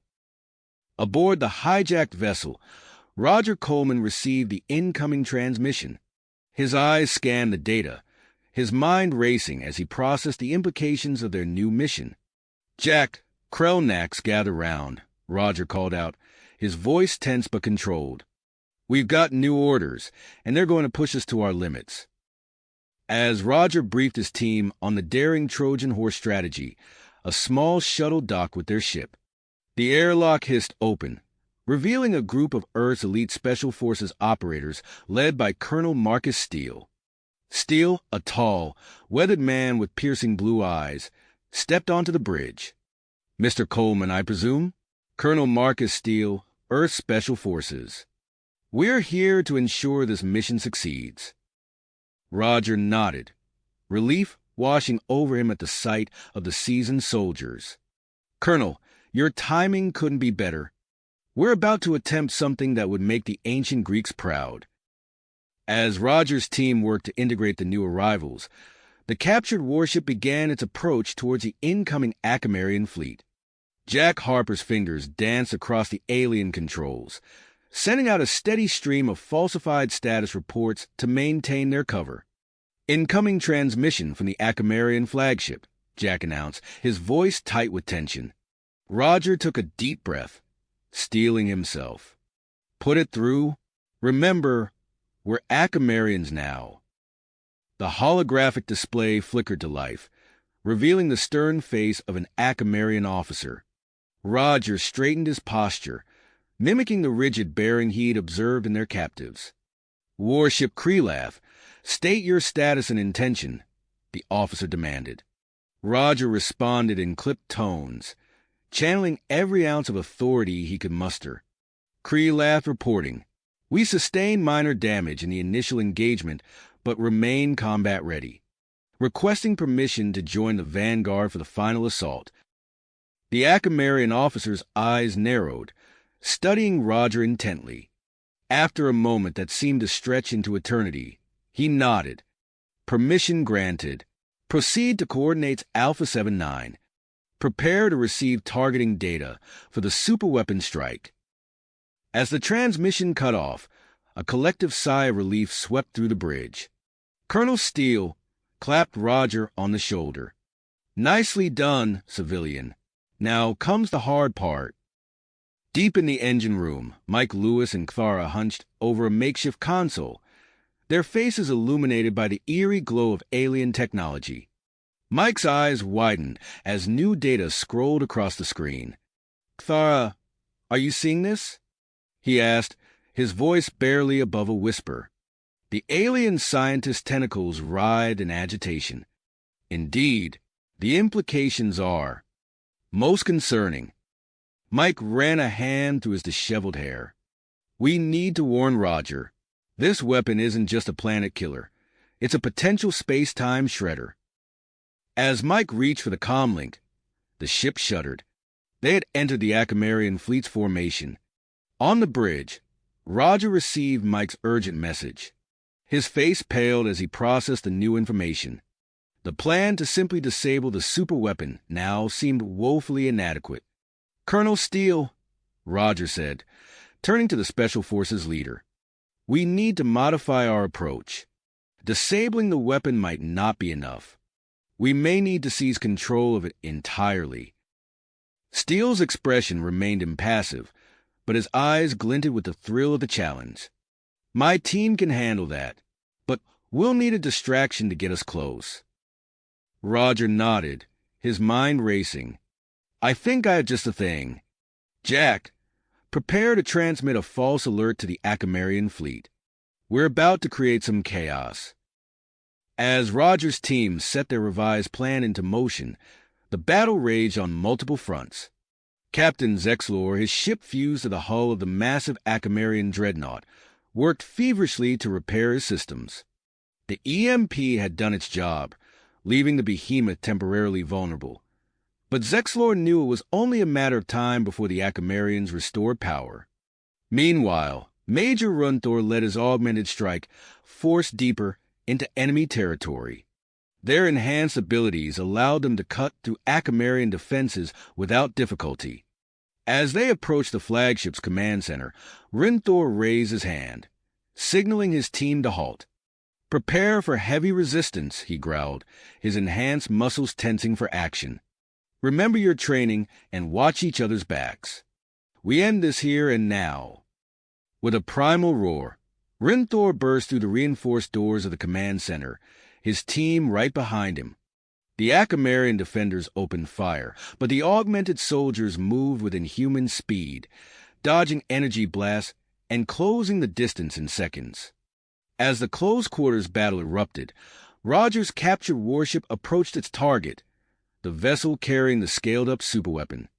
Colonel Steele and his team, now disguised as Acamarian crew members, prepared to make their move. Roger's voice crackled over the comlink, initiating distraction in 3, 2, 1. Suddenly, alarms blared throughout the Acamarian fleet. Jack's false alert, warning of a massive Galactic Council flanking maneuver, threw the enemy forces into disarray. In the ensuing chaos, Steele's team slipped away from the bridge, making their way towards the heart of the enemy ship. As they navigated the alien corridors, Roger's voice guided them, relaying information from Mike and Kthara about the weapon's location and possible safeguards. The fate of multiple worlds now rested on the success of this audacious gambit. As Steele's team closed in on their target, the various fronts of the battle continued to evolve, each skirmish and decision rippling out to affect the entire conflict. The next few moments would determine not just the outcome of the war, but potentially the very fabric of space-time itself. As the gravity of the situation settled over the bridge, Roger Coleman's mind raced through their limited options. The superweapon wasn't just a threat to individual planets. It could potentially tear apart the very fabric of space-time. Disabling it was no longer enough. They needed to seize control of it entirely. "Colonel Steele," Roger said, turning to the Special Forces leader, "we need to modify our approach. Capturing that weapon is now our top priority." Steele nodded, his eyes glinting with purpose. "My team is ready. We'll need full control of this ship to pull it off." "Agreed," Roger replied. He tapped his comlink. "All hands, this is Coleman. We're initiating a full takeover. Neutralize any remaining Acamarian crew and prepare for our approach to the superweapon." The next few minutes were a whirlwind of activity. Roger's team, working in perfect sync with Steele's operatives, swept through the captured warship. They systematically subdued and contained the remaining Acamarian crew members, replacing them with disguised Allied personnel at key stations. Jack Harper's fingers flew across the alien console, his brow furrowed in concentration. "I'm in," he announced suddenly. "I breached their secure channels. We now have access to all Acamarian fleet communications." Roger clapped him on the shoulder. "Excellent work, Jack. Keep monitoring those channels. Any intel you can give us could be crucial." As Jack deciphered the stream of enemy transmissions, Krelnak slipped away from the bridge. The alien's natural camouflage allowed him to move unseen through the ship's corridors. He methodically disabled backup systems and created small disturbances, keeping any remaining Acamarian crew off balance and distracted. In the engine room, Mike Lewis and Kthara worked feverishly, their hands moving in a blur over a jury-rigged control panel. Sweat beaded on Mike's forehead as he spliced together components from the Earth team's equipment with salvage Acamarian tech. "If we can modulate the subspace harmonics just right," Mike muttered, more to himself than to Kthara, We should be able to mask our energy signature. Cthulhu's tentacles waved in agreement. Indeed, the resonance frequencies of their detection systems are predictable. This should allow us to approach undetected. As they neared completion of their makeshift cloaking device, Roger's voice came over the comm. "Mike, Cthulhu, status update?" "Almost there, Roger," Mike replied. "Give us 2 more minutes, and we'll be ready to make our approach." On the bridge, Roger nodded. "Good, because we're about to need it." He turned to Colonel Steele. "We're picking up an energy field around the superweapon ship. Our current approach won't work." Steele's eyes narrowed. "Options?" Roger studied the tactical display, his mind racing. "We use their own weapons against them. A few well-placed shots from our main cannons should disrupt that field long enough for us to slip through." As Roger relayed the new plan to his team, the battle raged on multiple fronts. Major Runthor and his augmented strike force tore through the Akamarian flagship like a whirlwind of destruction. Their enhanced strength and speed made them virtually unstoppable as they disabled key systems and sowed chaos among the enemy ranks. Admiral Sarah Lewis's unconventional tactics continued to pay dividends. The repurposed civilian ships, now filled with makeshift weaponry, executed complex maneuvers that left the Akamarian targeting systems struggling to keep up. This created crucial openings for the more advanced Galactic Council ships to land precision strikes on critical enemy vessels. Aboard the disabled Akamarian dreadnought, Captain Zexlor worked frantically to repurpose the ship's massive power core. His claws flew over the controls, rerouting energy pathways and bypassing safety protocols. If successful, the resulting energy pulse could turn the tide of the battle in one fell swoop. As Roger's captured warship approached the superweapon vessel, a new threat emerged. Long-range scans detected a hidden Akamarian base on a nearby moon, launching waves of automated attack drones. "Admiral Zarkon," Roger called over the secure channel, "we've got a drone problem." "Acknowledged," came the reply. "I'm reassigning a portion of the Council fleet to deal with it. You focus on that superweapon." Roger's comm link chirped again. This time, it was a direct transmission from Nexus Prime. The Galactic Council, monitoring the battle's progress, had made an unprecedented decision. They were granting Roger emergency powers to act on behalf of the Allied forces. As the weight of this new authority settled on his shoulders, Roger took a deep breath. He looked around at his team, humans and aliens working together, each bringing their unique skills to bear in this crucial moment. "This is it," he said, his voice steady. "We have one shot at this. Let's make it count." Colonel Steele nodded, his team already moving into position for the boarding action. "Ready when you are, sir." Roger turned to Jack. "Initiate the disruptor sequence." The captured warship's main cannons roared to life, sending precisely targeted energy bolts at the superweapon vessel's protective field. For a heart-stopping moment, nothing happened. Then, a shimmer rippled across the field, revealing a brief window of vulnerability. "Now!" Roger shouted. The infiltration team launched into action, their small craft darting through the disrupted energy field.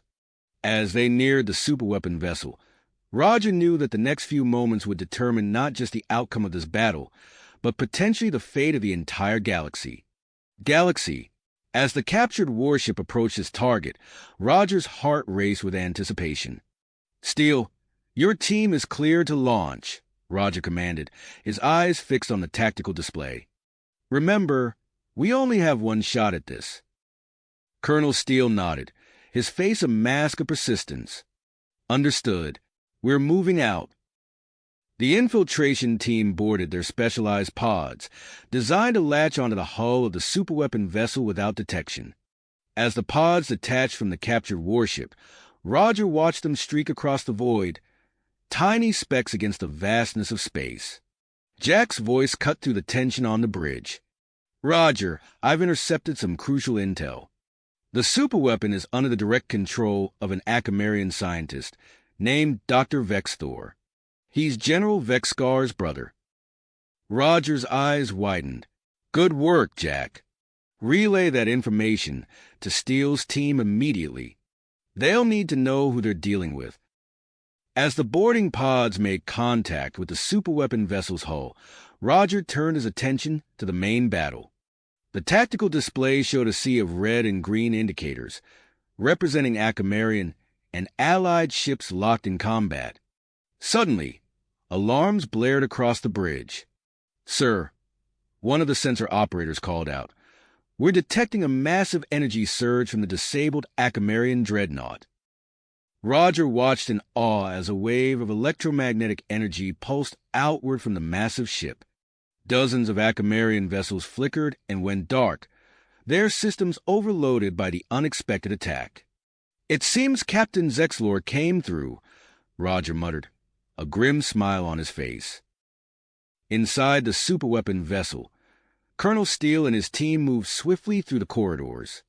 They encountered their first obstacle almost immediately, a squad of Akamarian guards equipped with advanced personal shields. "Adaptive tactics," Steele growled to his team. "Use the environment." The Earth operatives sprang into action. Two of them ducked into a nearby maintenance hatch, flanking the Akamarian position.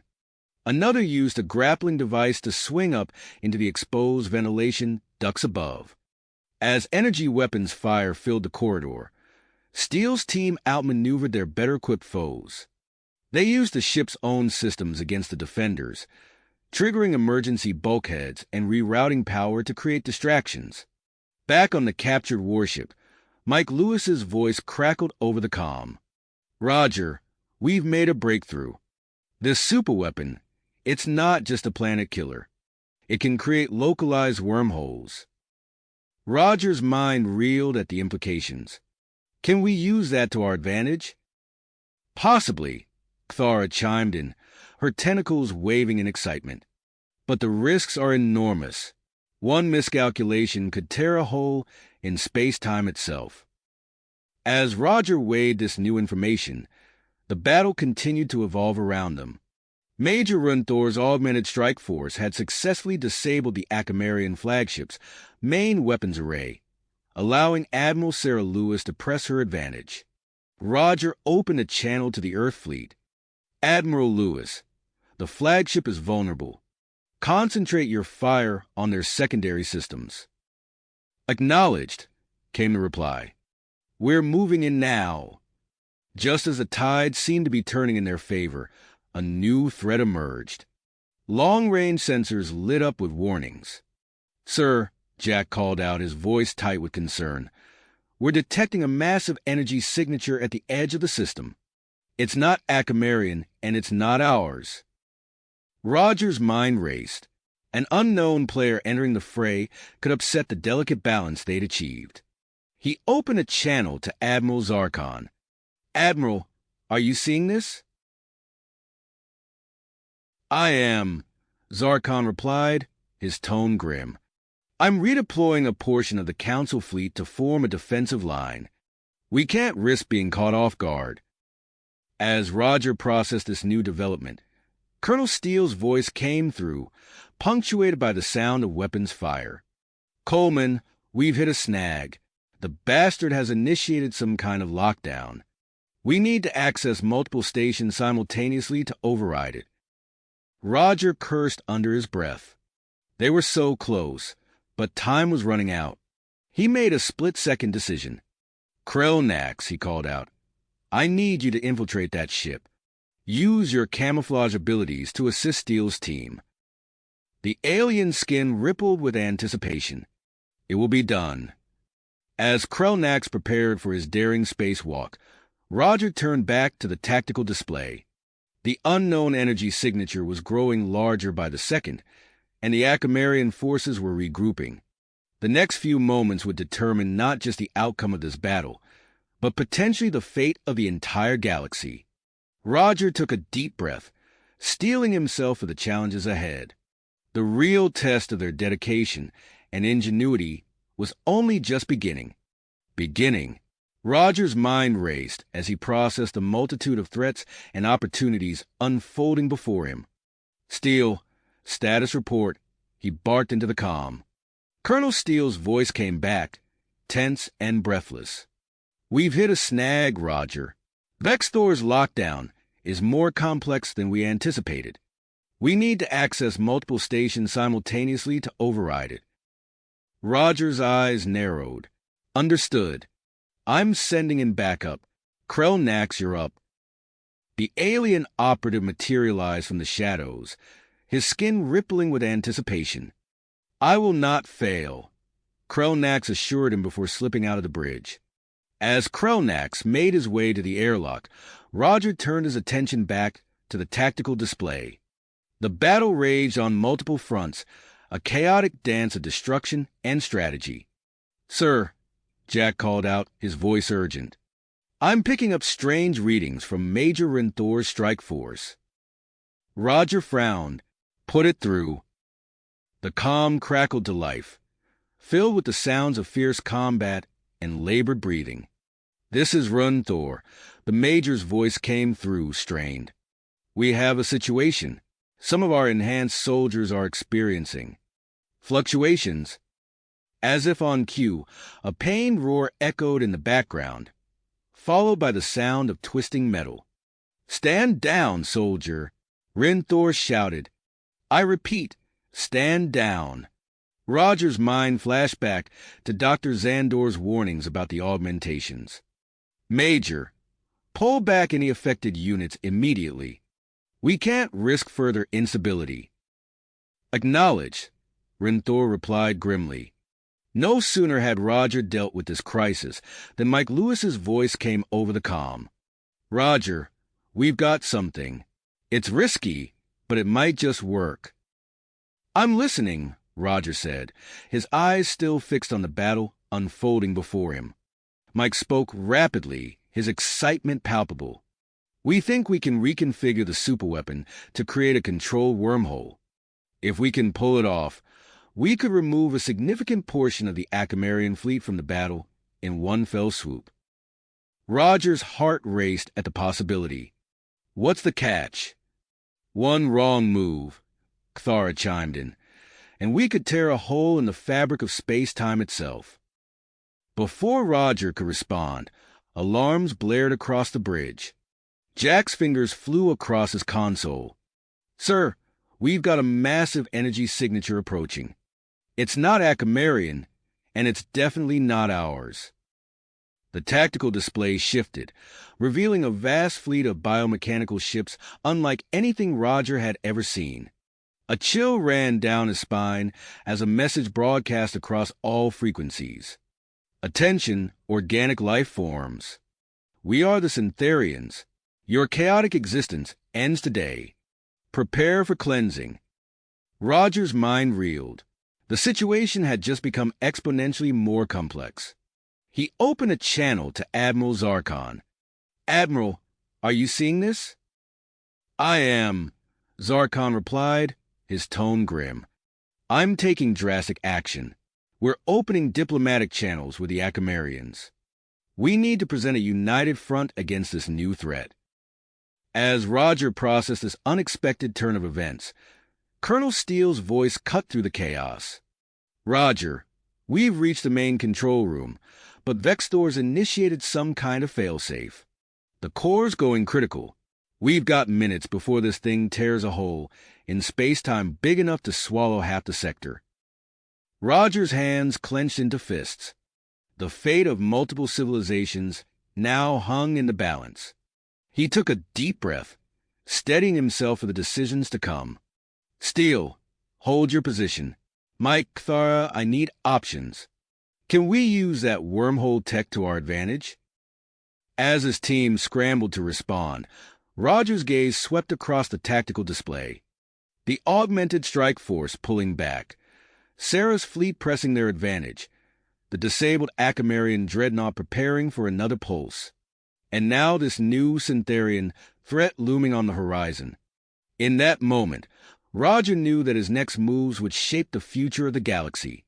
The pieces were in motion, and time was running out. Out! The real test of their dedication and ingenuity was only just beginning. Roger's eyes darted across the tactical display, his mind racing to process the cascade of information flooding in. He took a deep breath, steadying himself for the decisions that would shape the future of the galaxy. "Steele," he barked into the comm, his voice cutting through the chaos on the bridge. "Abort your current objective. Focus on stopping Vexthor and that superweapon. It's our most immediate threat." "Copy that." Steele's voice crackled back, punctuated by the sound of energy weapons fire. "We're moving in now." Roger swiftly opened a channel to Admiral Zarkon. "Admiral, I support your proposal for a ceasefire with the Akamarians. We need to present a united front against the Syntherians."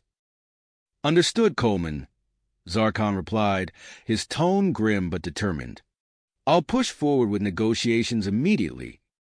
On board the superweapon, Colonel Steele and his team converge on the control room, their movements precise and coordinated. Krelnax, his skin shimmering as he blended with the surroundings, slipped ahead of the group. "I've got eyes on Vexthor," Krelnax whispered through the comm.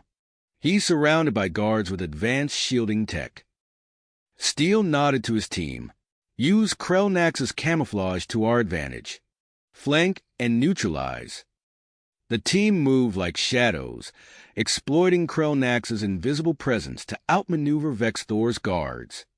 Energy bolts flew as Steele's operatives engaged, their tactical prowess evident in every movement.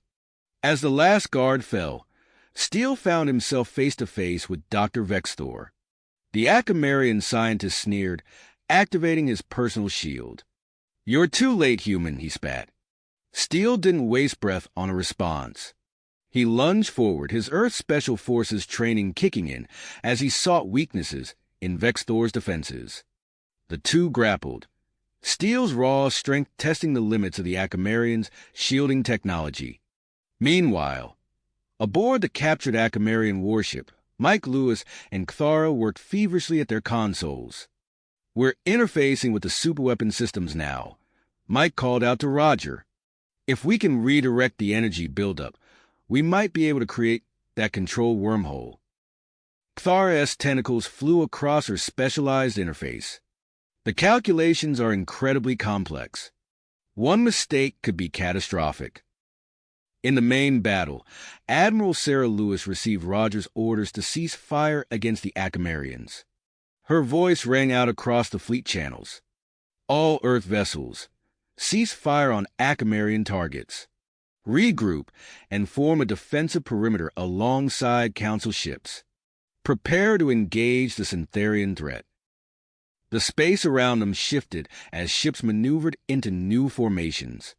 The repurposed civilian vessels took up positions in a second line of defense, their jury-rigged weapon systems and unconventional configurations presenting an unpredictable challenge to the approaching Syntherians. Major Runthor's voice cut through the calm chatter. "Coleman, we received the stabilization serum from Dr. Zandor. Administering to affected troops now." Roger watched on the tactical display as indicators for Runthor's augmented soldiers flickered, then stabilized. The enhanced troops began to move back into formation, their capabilities once again under control. Aboard the disabled Akamarian dreadnought, Captain Zexor's fingers danced across the ship's main control panel. "Energy levels are holding steady," he muttered to himself. "Just need the right moment." The Syntherian fleet loomed closer, their biomechanical ships twisting and changing shape as they approached. New weapons sprouted from their hulls, adapting to the defensive formations before them. Admiral Zarkon's voice crackled over the comms. "All Allied ships be advised. Syntherian vessels are demonstrating real-time adaptability. Maintain unpredictable maneuvers and varying attack patterns." Back in the superweapons control room, Steele and Vexthor continued their brutal hand-to-hand combat. Steele landed a crushing blow, finally overloading Vexthor's personal shield. The Akamarian scientist stumbled back, his hand slamming down on a control panel. Alarms blared throughout the ship. Vexthor laughed, blood trickling from his mouth. "You're too late. The final overload sequence has begun." Krelnak sprang into action, his body interfacing directly with the control systems. "I have access," he called out, his voice strained. "Feeding data to the Lewis team now." On the captured warship, Mike and Kthar's consoles lit up with the incoming data. "We've got it," Mike shouted. "Initiating wormhole protocols now." The space around the superweapon began to distort, a swirling vortex of energy forming as the weapon's power was redirected. Nearby Syntherian ships were caught in the gravitic pull, being drawn inexorably toward the expanding rift. Roger's eyes widened as he watched the wormhole stability fluctuate dangerously on his tactical display. He made a split-second decision. "Helm, move us closer to that wormhole. We need to use our ship systems to stabilize it." The captured Akamarian warship surged forward, closing the distance to the roiling spatial anomaly. The bridge shuddered as gravitational forces buffeted the ship. Across the battlefield, Akamarian ships began to fall into formation alongside the Allied fleet. The united front of Earth, Council, and Akamarian vessels presented a formidable wall against the advancing Syntherian threat. As the Allies prepared for the Syntherian onslaught, new data flashed across Roger's tactical display. "Sir," Jack called out, his voice tense. "Long-range scans are picking up massive energy signatures from the rear of the Syntherian fleet. It looks like some kind of command ship." Roger's mind raced, processing the new information. The wormhole threatened to destabilize at any moment. The Syntherian fleet pressed ever closer, their ships constantly evolving to counter Allied tactics. And now, a potential linchpin of the enemy force had been revealed. He knew the next few moments would be crucial. The fate of the battle, and perhaps the galaxy, hung in the balance. Roger opened a channel to the entire Allied fleet, ready to coordinate their next move against the relentless Syntherian advance. Advance against the relentless Syntherian threat. As Roger's voice rang out across the Allied fleet channels, the captured Akamarian warship surged forward, closing the distance to the roiling spatial anomaly. The bridge shuddered violently as gravitational forces buffeted the ship, threatening to tear it apart. "Hull integrity at 82% and dropping," Jack called out, his fingers flying across the tactical console. "We're pushing her to the limit, sir." Roger gripped the arms of his command chair, his knuckles tightening. "Hold steady. Mike, Kthara, status on the wormhole stabilization?" Mike's voice crackled through the comm, strained but determined. "Initiating stabilization protocols now. Kthara, route auxiliary power to the gravimetric emitters." The Toothoid's tentacles danced across her specialized interface. Emitters online, generating localized field to counteract wormhole instability. Outside the view screen, space itself seemed to twist and warp as the ship's advanced systems interacted with the wormhole's event horizon. Arcs of energy crackled across the void, painting the bridge in eerie, shifting light. "It's working," Mike exclaimed. Wormhole stability increasing by 3%, 7%, 12%. Roger allowed himself a small nod of satisfaction before turning his attention back to the broader battle. "Steele report. What's the situation with Vexthor and the superweapon?" Colonel Steele's voice came through, punctuated by the sound of energy weapons fire. "We've secured the control room. Vexthor is in custody, but he managed to initiate some kind of lockdown protocol. Krelnak is working on bypassing it now." On board the superweapon, Krelnak's skin rippled with concentration as he interfaced directly with the ship's systems. His voice, when it came through the comm, was distant and distorted. Akamarian encryption. Complex, but not impenetrable. "I'm making progress." As the Allied forces worked to neutralize the immediate threats, the space around them churned with chaos. Several Syntherian ships, caught in the gravitic pull of the stabilizing wormhole, were drawn inexorably towards the spatial rift. Their biomechanical forms twisted and writhed, struggling against the irresistible force. Admiral Sarah Lewis, quick to recognize the opportunity, barked orders to her fleet. Earth vessels, execute maneuver Epsilon 7. Civilian ships, form up on my flank. We're going to punch through their line while they're disoriented. The repurposed civilian vessels, their unconventional configurations a stark contrast to the sleek military ships, moved into position. Their jury-rigged weapon systems hummed to life, ready to unleash a barrage of unpredictable firepower. As the Earth fleet began its assault, Major Renthor's voice cut through the calm chatter. "Coleman, Xandor's serum is working. My team is back at full capacity and ready for action." Roger nodded, his mind racing through tactical possibilities. "Understood, Major.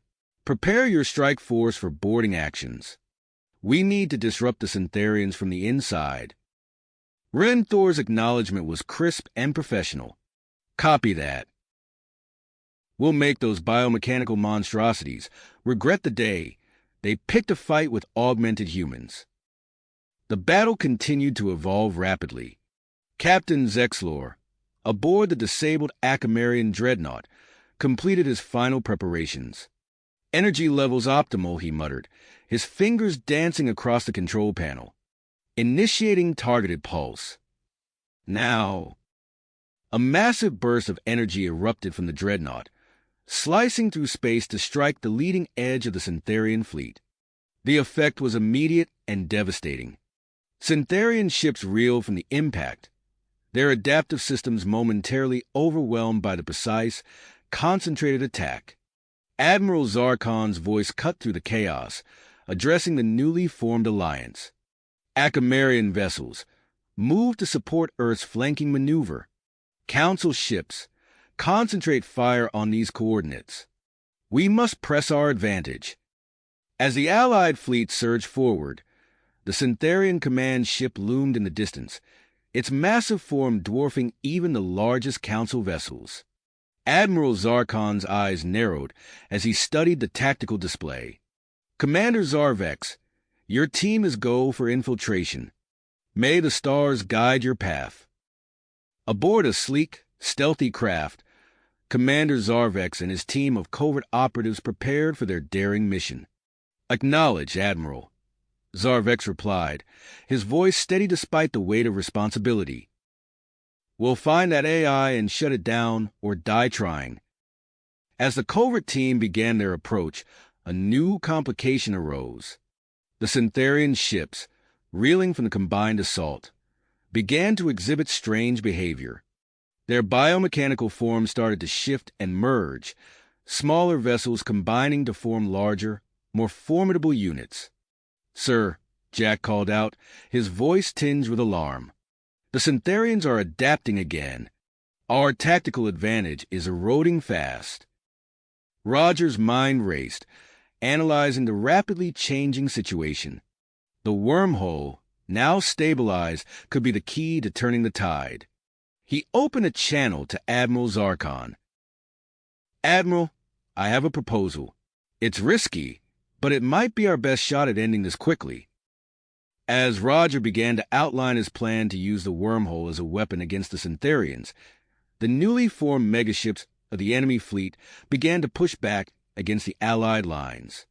Energy beams lanced out from their reconfigured weapons arrays, testing the defenses of Earth and Council ships alike. The battle hung in a precarious balance.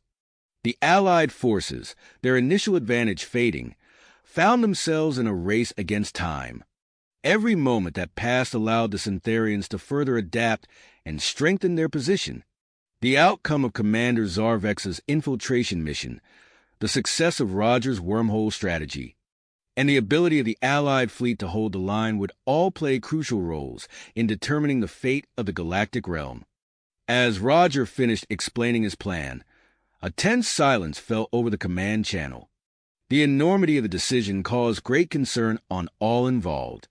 The next few moments would shape the course of the battle, and potentially the future of multiple civilizations. As Roger finished outlining his plan to use the wormhole as a weapon against the Syntherians, a tense silence fell over the command channel. The enormity of the decision caused great concern on all involved. Admiral Zarkon's eyes narrowed as he studied the tactical display, his mind racing through countless scenarios. After a moment that felt like an eternity, Zarkon's voice cut through the silence. "Commander Coleman, your plan is audacious, and possibly our best chance. You have my approval. Proceed with the wormhole reconfiguration immediately." Roger nodded, a mix of relief and willpower washing over him. "Understood, Admiral. We're initiating preparations now." He turned to his team, his voice steady despite the pressure. "Mike, Thara, begin recalibrating the wormhole's exit point. Jack, coordinate with the Earth fleet for power transfer." As Roger's team sprang into action, Admiral Lewis's voice crackled over the comm. "Earth fleet, form up for energy transfer. Civilian vessels, you're our power conduits. Let's create a network these Syntherians won't soon forget." The space around them erupted into a flurry of movement. Earth ships maneuvered into precise formations, their hulls gleaming as they aligned themselves. The repurposed civilian vessels, a motley assortment of freighters, tankers, and even a few converted luxury liners, took up positions between the military craft. Mike's fingers danced across his console, his enhanced mind processing complex calculations at lightning speed. "Sir, I've devised a method to stabilize the new exit point using our ship's gravitational field generators. It's risky, but it should work." Kthara, her tentacles a blur of motion across her specialized interface, chimed in, "Implementing fail-safes now. If the spatial rift begins to expand beyond our control, these protocols should contain it." As the wormhole manipulation efforts progressed, a new voice joined the command channel. "This is Commander Zarvex.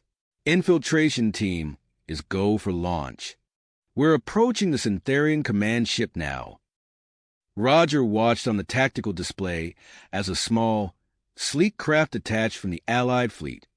It moved erratically, mimicking the behavior of a damaged ship as it weaved through the chaos of battle. Lieutenant Dax's voice, tense but controlled, came through the comm. "Adjusting course to avoid detection. These Syntherian bastards won't know what hit them." Meanwhile, on the front lines, Major Runthor and his augmented strike force pushed forward. The enhanced soldiers moved with inhuman speed and precision, targeting the connection points between merging Syntherian ships. "Strike team, focus fire on those biomechanical linkages," Runthor barked, his augmented strength allowing him to tear through a Syntherian hull with his bare hands. "Let's see how they like fighting ships their own size." The battle raged on multiple fronts. Captain Zexlor's voice, strained but determined, cut through the comms. "This is Zexlor. Initiating reactor overload sequence. Prepare for electromagnetic pulse in T-minus 3 minutes."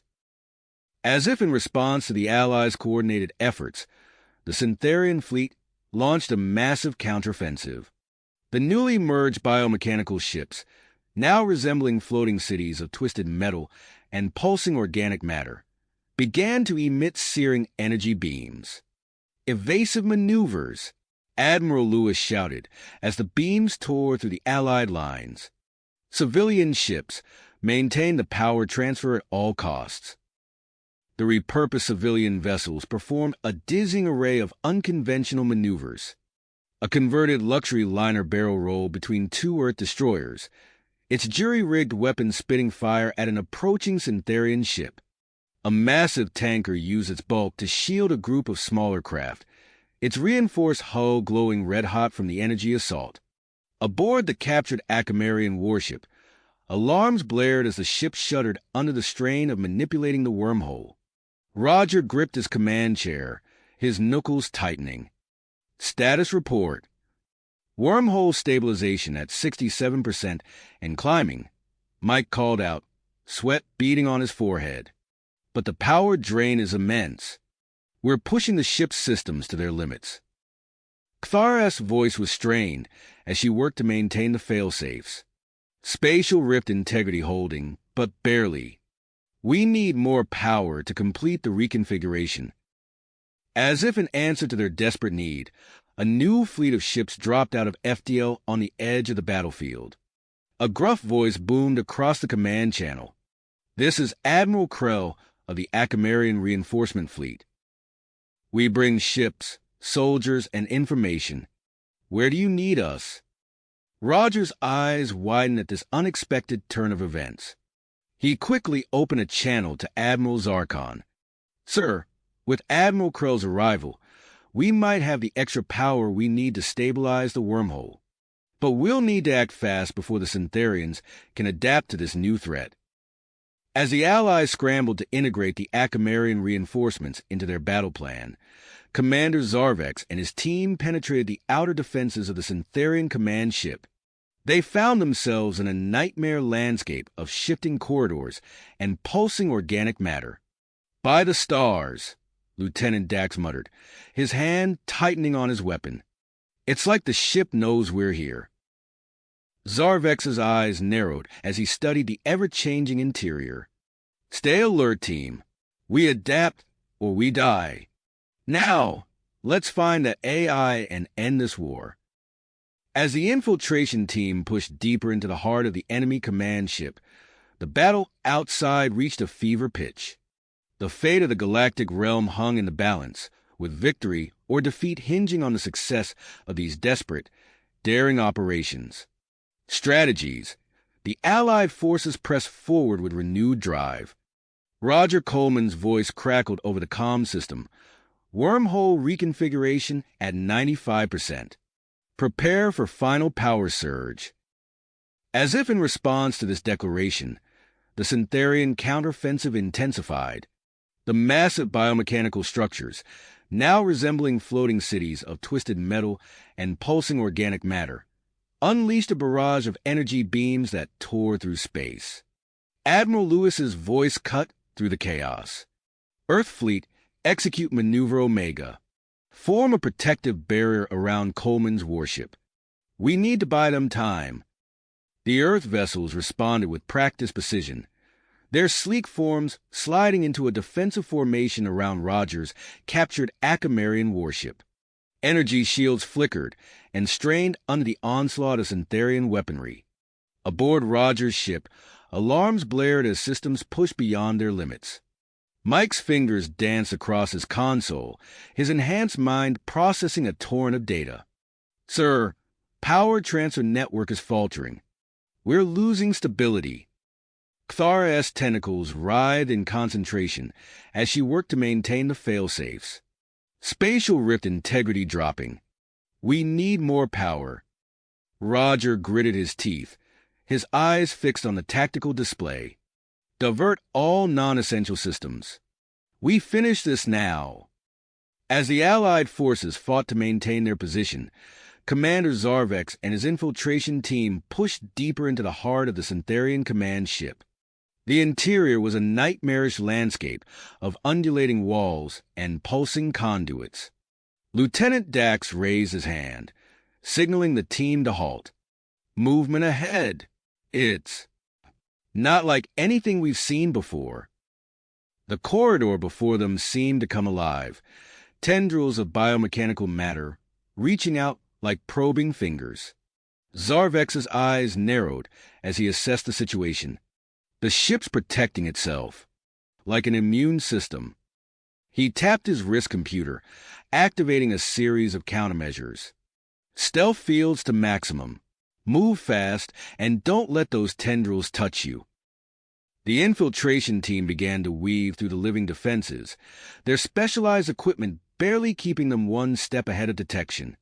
Every movement was a calculated risk as they pushed towards the ship's core. Back on the front lines, Major Runthor and his augmented strike force seized an opportunity. The controlled detonation of Captain Zexlor's disabled dreadnought sent an electromagnetic pulse rippling through space, momentarily disrupting Syntherian systems. Renthor's voice boomed over the comm. "Strike team, target those connection points. Now's our chance." The enhanced soldiers moved with inhuman speed, their augmented strength allowing them to tear into the weakened joints between merging Syntherian ships. The sound of rending metal and bursting organic matter filled the air as the strike force severed crucial linkages. On the captured Acamarian warship, Roger Coleman's team achieved a breakthrough. The wormhole stabilized, its new exit point locked into position. Roger's voice was tense but controlled as he gave the order. "Initiate wormhole weapon." The spatial rift began to expand, its gravitic pull increasing exponentially. Nearby Syntherian ships, their systems still reeling from the electromagnetic pulse, found themselves drawn inexorably towards the yawning mouth of the wormhole. As the first wave of enemy vessels disappeared into the rift, transported to a distant, uninhabited region of space, a new problem arose. The immense energy required to maintain the wormhole weapon began to overload the power systems of Roger's warship. Alarms blared as the ship's hull creaked and groaned under the strain. Jack's voice was tight with tension as he reported, "Hull integrity dropping. We're tearing ourselves apart." Roger's mind raced, analyzing their options. "Cthara, can we reroute power from the weapon systems?" "Negative," Cthara replied, her tentacles a blur of motion across her console. "All systems are already at maximum. We need external support to maintain stability." Roger opened a channel to Admiral Lewis. "Admiral, we need more power to stabilize the wormhole. Can you spare any ships?" Lewis's reply was immediate. "Affirmative, Coleman. Civilian vessels, form up and prepare for emergency power transfer. We're not losing this advantage now." As the repurposed civilian ships moved into position, their jury-rig systems straining to channel power to Roger's warship, the battle continued to evolve. The sudden loss of multiple units to the wormhole created gaps in the Syntherian formation, disrupting their coordinated assault. Admiral Lewis, quick to recognize the opportunity, barked new orders. "Earth Fleet, exploit those gaps. Push through their lines." The Allied ships surged forward, capitalizing on the Syntherian disarray. Energy weapons lanced out, striking exposed weak points in the enemy formation. Meanwhile, Commander Zarvex and his team finally reached the central core of the Syntherian command ship. Before them loomed a massive bioorganic computer, pulsing with energy and information. Zarvex's eyes widened as he took in the sight. This is it, the central intelligence coordinating their entire fleet. But as the infiltration team began to implement their sabotage plan, the core seemed to awaken to their presence. New defenses sprang up, and the very structure of the room began to shift and change. Lieutenant Dax cursed under his breath. "It's adapting to us in real time." Zarvex's mind raced, formulating and discarding plans as quickly as the core generated new countermeasures. "Keep moving. We need to stay ahead of its adaptation curve." As the infiltration team engaged in a high-stakes battle of wits against the alien artificial intelligence, the fate of the entire conflict hung in the balance. The success of Roger's wormhole weapon, the survival of his overtaxed warship, and the outcome of Zarvex's mission to disable the Syntherian command core would all play crucial roles in determining the future of the galactic realm. The battle raged on, with both sides pushing themselves to their absolute limits. The next few moments would prove decisive, as the Allied forces fought to capitalize on their hard-won advantages before the adaptable Syntherians could regain their footing. The Allied forces pressed forward, their coordinated efforts straining against the Syntherian defenses. On the captured Acamarian warship, Roger Coleman's team faced a critical challenge as the wormhole weapon continued to wreak havoc on the enemy fleet. Alarms blared throughout the ship, their urgent wails punctuated by the groaning of stressed metal. Jack's voice cut through the cacophony, hull integrity dropping to critical levels. We can't maintain this output much longer. Roger's mind raced, his eyes darting between the tactical displays and the ship's status readouts. Suddenly, an idea struck him. Mike, what if we use the artificial gravity generators to create a localized field? We could counteract the stress on the hull. Mike's enhanced mind quickly processed the suggestion. It's risky, but it might work. We'll need to repurpose components from life support to augment the generators. Do it, Roger ordered, his voice firm. Cthara, assist Mike. We need this done yesterday. As Mike and Cthara worked feverishly to implement Roger's unconventional solution, the battle outside reached a fever pitch. The wormhole weapon proved devastatingly effective, pulling large numbers of Syntherian ships into the spatial rift. The biomechanical vessels disappeared from the battlefield, transported to a distant, uninhabited region of space. However, the Syntherians were quick to adapt. The remaining ships began to emit a specialized energy field, partially negating the wormhole's gravitational pull. Admiral Lewis's voice crackled over the comm. Coleman, the Syntherians are adapting. We need to increase the wormhole's power. Roger gritted his teeth, knowing that any increase in power would further strain their already overtaxed systems. Understood, Admiral. We're working on stabilizing our ship now. Stand by. Meanwhile, aboard the Syntherian command ship, Commander Zarvex and his infiltration team found themselves facing a new challenge. As they approached the central bioorganic computer core, the ship's defenses shifted. Suddenly, multiple identical cores materialized around them, filling the chamber with holographic decoys. Lieutenant Dax cursed under his breath. It's impossible to tell which one is real. We don't have enough firepower to destroy them all. Zarvex's eyes narrowed as he assessed the situation. We don't need to destroy them all. We just need to find the real one. He reached into his equipment pack, pulling out a handful of small, spherical devices. Granadas. We'll use them to systematically eliminate the decoys. As Zarvex's team began their methodical approach to revealing the true core, the main battle continued to evolve. Admiral Lewis's Earth fleet exploited the gaps in the Syntherian formation caused by the wormhole weapon. The repurposed civilian ships proved surprisingly effective, their unconventional designs allowing them to execute a series of coordinated attacks on the exposed flanks of the Syntherian fleet. Admiral Krell's voice boomed over the command channel. Earth Fleet, this is Krell, implementing new tactic based on Dr. Xandor's discovery. Prepare for electromagnetic disruption.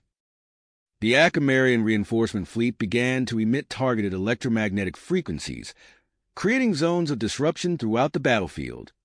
The biomechanical Syntherian ships struggled to coordinate their actions, their adaptive capabilities hampered by the interference. Major Run Thor seized the opportunity. His augmented strike force launched a daring assault on a cluster of larger Syntherian structures. The enhanced soldiers moved with inhuman speed and precision, targeting the weakened connection points between merged ships. Renthor's voice crackled over the comm as he tore through a biomechanical linkage with his bare hands. Strike team, focus on those joints. Let's break these bastards apart. As the massive Syntherian constructs began to fracture into smaller, more vulnerable units, a new threat emerged. Long-range scans detected a massive energy buildup within the Syntherian command ship. Admiral Lewis's voice was tense as he relayed the information. All units, be advised. The Syntherian command ship is powering up some kind of superweapon. We need to take it out before they can fire. On the captured Acamarian warship, Roger's team had successfully implemented their gravity field solution. The ship's hull groaned as the localized gravity field counteracted the stress caused by the wormhole weapon. However, a new problem arose as the power core began to destabilize under the immense strain. Alarms blared anew as Jack called out, "Power core destabilizing. We're looking at a potential catastrophic overload." Roger's mind raced, analyzing their options. They couldn't shut down the wormhole weapon, not when it was proving so effective against the Syntherian fleet. But if they didn't find a way to safely channel the excess energy, they risked creating an uncontrolled rift in space-time. As Roger contemplated their next move, an urgent transmission came through from Commander Zarvex. The infiltration team had reached the central core of the Syntherian command ship, but was struggling to overcome its final defenses. Zarvex's voice was strained as he spoke. "Coleman, we need a distraction. If you can launch a concentrated attack on the command ship's outer hull, it might weaken the core's internal protection systems." Roger looked at his team, then at the tactical display showing the precarious state of the battle. They faced a critical decision. Continue focusing on the wormhole weapon, divert resources to support Zarvex's team, or attempt to do both simultaneously. The fate of the battle, and perhaps the entire war, would hinge on their next move. As Roger opened his mouth to give the order, the ship shuddered violently, a stark reminder of the clock ticking against them. The ship groaned once more, a stark reminder of their precarious situation. Roger's eyes darted between his team members, their faces taut with tension. In that split second, he made his decision. "We're going for both," he announced, his voice steady despite the chaos around them. "Mike, Thara, focus on maintaining the wormhole. Jack, help me coordinate with Zarvex's team." As Roger relayed his plan to Admiral Lewis, the Earth fleet sprang into action. A portion of the ships broke formation, their engines flaring as they maneuvered towards the Syntherian command vessel. "All ships, concentrate fire on the command ship's outer hull," Admiral Lewis ordered, his voice crackling over the comm. "Create as much havoc as you can." The repurposed civilian vessels proved their worth once again. Their unconventional weapons systems, hastily retrofitted for combat, unleashed a barrage of energy blasts that the Syntherian defenses struggled to counteract.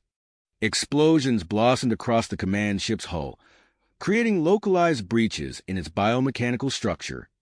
Aboard the Syntherian vessel, Commander Zarvex felt the tremors of the assault. He turned to his team, a grim smile on his face. "That's our cue. Let's move." The infiltration team surged forward, deploying their remaining EMP grenades in a carefully choreographed sequence. Each detonation eliminated a cluster of holographic decoys, the false cores flickering and fading into nothingness. As the last decoy disappeared, the true bioorganic computer core stood revealed. It pulsed with an otherworldly energy, its surface a writhing mass of organic circuitry. "There it is," Lieutenant Dax breathed, his eyes wide. "Now what?" Zarvex was already moving, pulling specialized explosive charges from his pack. "Now we end this," he growled, beginning to plant the devices at key points around the core. Back on the captured Acamarian warship, Roger and his team faced their own crisis. The ship's power core teetered on the brink of catastrophic overload, its containment systems straining under the immense energy output required to maintain the wormhole weapon. "We need to channel this excess energy," Roger muttered, his mind racing. Suddenly, his eyes lit up. "The communication array. We can reconfigure it to emit a massive electromagnetic pulse." Mike's enhanced mind quickly grasped the implications. "It could work, but it'll fry most of our systems in the process." "Do it," Roger ordered without hesitation. "It's our only shot." As Mike and Cthara worked feverishly to reconfigure the array, Jack coordinated with the Allied fleet, warning them to brace for the impending electromagnetic burst. Moments later, the ship shuddered as a colossal surge of energy erupted from its communication array. The pulse swept across the battlefield, engulfing a significant portion of the nearby Syntherian fleet. The effect was immediate and devastating. Syntherian ships reeled, their internal systems disrupted, and their adaptive processes ground to a halt. But the cost was high. Multiple systems on Roger's ship overloaded and failed, leaving the vessel vulnerable and the wormhole weapon teetering on the edge of collapse. Life support's failing, Jack called out, his voice tight with urgency. We've got minutes at most before this ship becomes uninhabitable. Mike's fingers flew across his console, initiating an emergency power transfer from life support to the wormhole generator. This will buy us some time, he said grimly, but not much. As Roger's team fought to keep their ship and the wormhole weapon operational, events on the Syntherian command ship reached a critical juncture. Zarvex and his team had successfully planted their explosive charges around the central core, but the adaptive defenses were already responding, generating energy fields that threatened to neutralize the devices. "We need more time," Zarvex shouted, frantically working to counteract the core's defenses. At that moment, a new voice crackled over their comm system. "Hang tight, Commander. Cavalry's on the way." Captain Zexlor's strike team burst into the chamber, their weapons blazing. They had piloted their agile vessel through one of the hull breaches created by the Earth Fleet's assault, penetrating deep into the command ship's interior. "About time you showed up," Zarvex called out, a note of relief in his voice. As Zexlor's team engaged the ship's internal defenses, buying precious time for the sabotage operation, a new threat emerged. The massive energy buildup detected earlier within the Syntherian command ship reached its peak. The vessel's outer sections began to shift and reconfigure, revealing a colossal energy weapon aimed at the heart of the Allied fleet. Recognizing the imminent danger, Major Runthor rallied his augmented strike force for a bold strategy. "All units, converge on that weapon," he ordered, his enhanced body already in motion. "We take it out, or we die trying." Runthor's team moved with inhuman speed and precision, weaving through the chaos of battle towards their target. As they approached the command ship, some of the augmented soldiers began to exhibit unexpected new abilities. Their genetic modifications interacting with Dr. Xandor's recent stabilization technique in unforeseen ways. One soldier suddenly phased through solid matter, passing through the command ship's hull as if it were mist. Another generated a localized gravity field, pulling nearby debris to form a makeshift shield against enemy fire. These new capabilities, while powerful, were unpredictable and difficult to control, adding another layer of chaos to the already frenzied battle. As Runthor's team closed in on their objective, Admiral Krell coordinated with Admiral Zarkon to implement a new tactic. The Akamarian reinforcement fleet moved into position, creating a series of overlapping electromagnetic disruption fields. These fields isolated sections of the Syntherian fleet, hampering their ability to coordinate and adapt. The battle had reached its zenith, with multiple critical events converging simultaneously. The fate of the entire conflict hung in the balance as Roger Coleman's team struggled to maintain the wormhole weapon. Zarvex's infiltration mission neared its climax, and Major Runthor's strike force raced to neutralize the Syntherian superweapon. Suddenly, a new complication arose. The wormhole weapon, under immense strain from the failing systems of Roger's ship, began to exhibit signs of instability. Spatial distortions rippled outward from the rift, threatening to engulf both Allied and Syntherian forces indiscriminately. Roger Coleman, his face illuminated by the flickering emergency lights of his dying ship, made a fateful decision. "We're out of options," he announced, his voice steady despite the gravity of the situation. "We're going to push this thing beyond its limits. It might destroy us, but it's our only chance to end this." As Roger's fingers flew across his console, initiating the final, desperate surge of power through the wormhole, the battle raged on. The actions of these key players in the next few moments would determine not just the outcome of this interstellar conflict, but the future of multiple civilizations across the galaxy.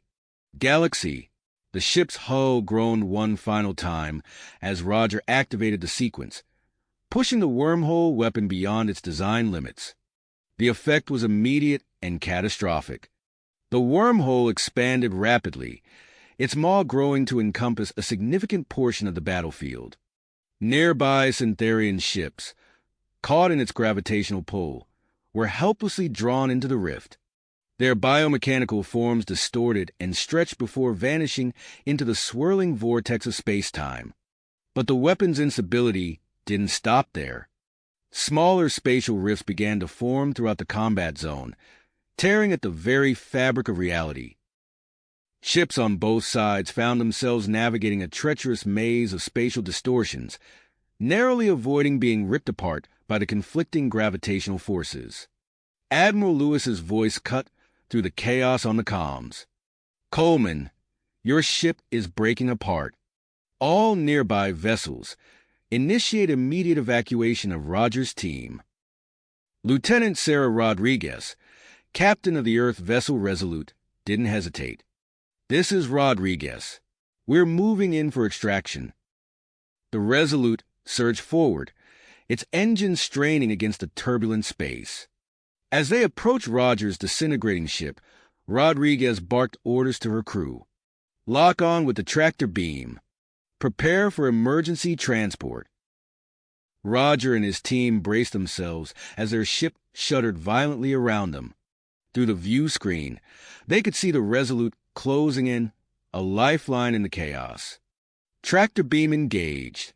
Rodriguez's helmsman called out, "Initiating transport." As the captured Acamarian warship began to break apart, Roger felt the familiar tingle of the transport beam. In a flash of light, he and his team materialized on the bridge of the Resolute. "Transport complete," Rodriguez confirmed. "All personnel accounted for." Roger stumbled forward, steadying himself against the console. "Thank you, Lieutenant," he gasped, his eyes wide as he took in the view of the battlefield through the Resolute's view screen. The scene outside was one of utter chaos. The expanded wormhole dominated the starscape, its edges crackling with energy. Smaller spatial rifts blossomed like deadly flowers, their gravitational pull wreaking havoc on friend and foe alike. Meanwhile, aboard the Syntherian command ship, Commander Zarvex and his team faced a desperate situation. The bioorganic computer core, sensing the imminent threat, had adapted to their sabotage attempts. Energy tendrils lashed out, threatening to neutralize the carefully placed explosive charges. "We're losing control," Lieutenant Dax shouted, narrowly dodging a whip-like tendril of energy. Just as the situation seemed hopeless, the chamber shook violently. Captain Zexlor's voice crackled over the comm. "Zarvex, we've breached the outer defenses. You've got your window." Zexlor's strike team had arrived just in time, their ship's weapons creating a momentary disruption in the core's defenses. Zarvex seized the opportunity, his fingers flying over the detonator controls. "Recalibrating charges," he announced, his voice tense with concentration. "Initiating detonation sequence." Now! The explosions rippled through the command core in a carefully orchestrated sequence. Each blast disrupted a critical neural pathway, cascading through the Syntherian ship systems.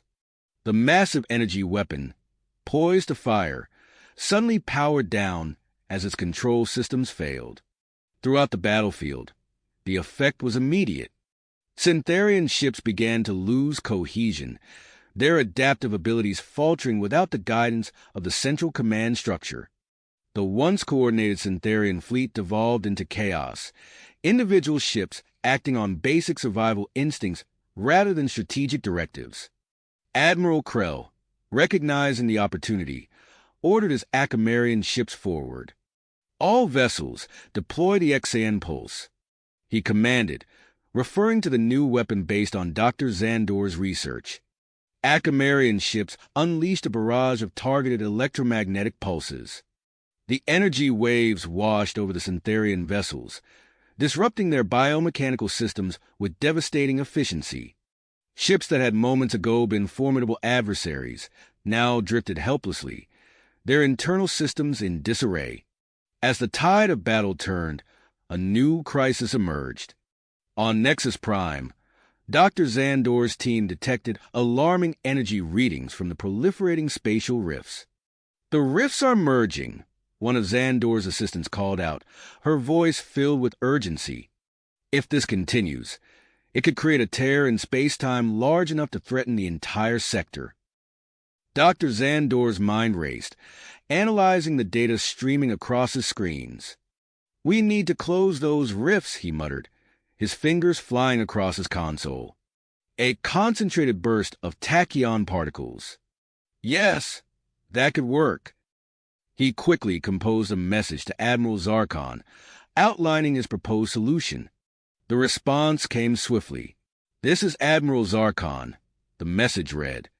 "We're dispatching the Stellar Horizon to implement your tachyon burst procedure. Captain Ilera Voss commands. Godspeed, Doctor." As the Stellar Horizon moved into position, navigating the treacherous field of spatial distortions, a group of Syntherian ships broke away from the main battle. These vessels, cut off from their command structure and reverting to basic survival protocols, saw the rifts as a potential escape route. Captain Voss's voice rang out on the Stellar Horizon's bridge. "Evasive maneuvers. We can't let those Syntherian ships interfere with the tachyon burst." The Stellar Horizon weaved through the battlefield, its advanced engines pushing to their limits. The fate of the sector hung in the balance as Voss and her crew raced against time, the merging spatial rifts growing more unstable with each passing moment. The crew of the Stellar Horizon braced themselves as Captain Ilera Voss gave the command. "Initiate tachyon burst procedure," she ordered, her voice steady despite the chaos surrounding them. The ship's specialized equipment hummed to life, its tachyon emitters powering up with a high-pitched whine. A brilliant beam of concentrated particles shot forth from the vessel, striking the nearest spatial rift. At first, the effect was promising. The smaller anomalies began to shrink, their edges wavering and collapsing inward. Dr. Xandor's voice crackled over the comms, filled with cautious optimism. "It's working. The smallest rifts are closing. Keep it up, Captain Voss." However, the larger rifts proved more resilient. As the tachyon stream bombarded them, their gravitational forces intensified. The space around the Stellar Horizon began to warp and twist, creating a series of gravitational shock waves that rippled outward. "Sir, we've got a problem," the science officer called out, her eyes wide as she studied the readings. "The larger rifts are responding to the tachyon burst, but not as expected. They're generating massive gravitational distortions." Captain Voss gripped her command chair as the ship shuddered violently. Through the view screen, she watched in horror as the shock waves spread across the battlefield. Allied and Syntherian ships alike were caught in the turbulence, tossed about like leaves in a storm. Admiral Zarkon's voice cut through the chaos, his tone urgent. "All ships, fall back immediately. Retreat to safe distance." The order was easier said than done. As the fleet attempted to withdraw, they found themselves navigating an increasingly treacherous landscape of warped space-time. Ships weaved and dodged, their engines straining against the gravitational riptides. Not all were successful. Captain Voss watched helplessly as several vessels, caught in particularly powerful distortions, were torn apart. Others simply vanished, flung to distant sectors of the galaxy in the blink of an eye.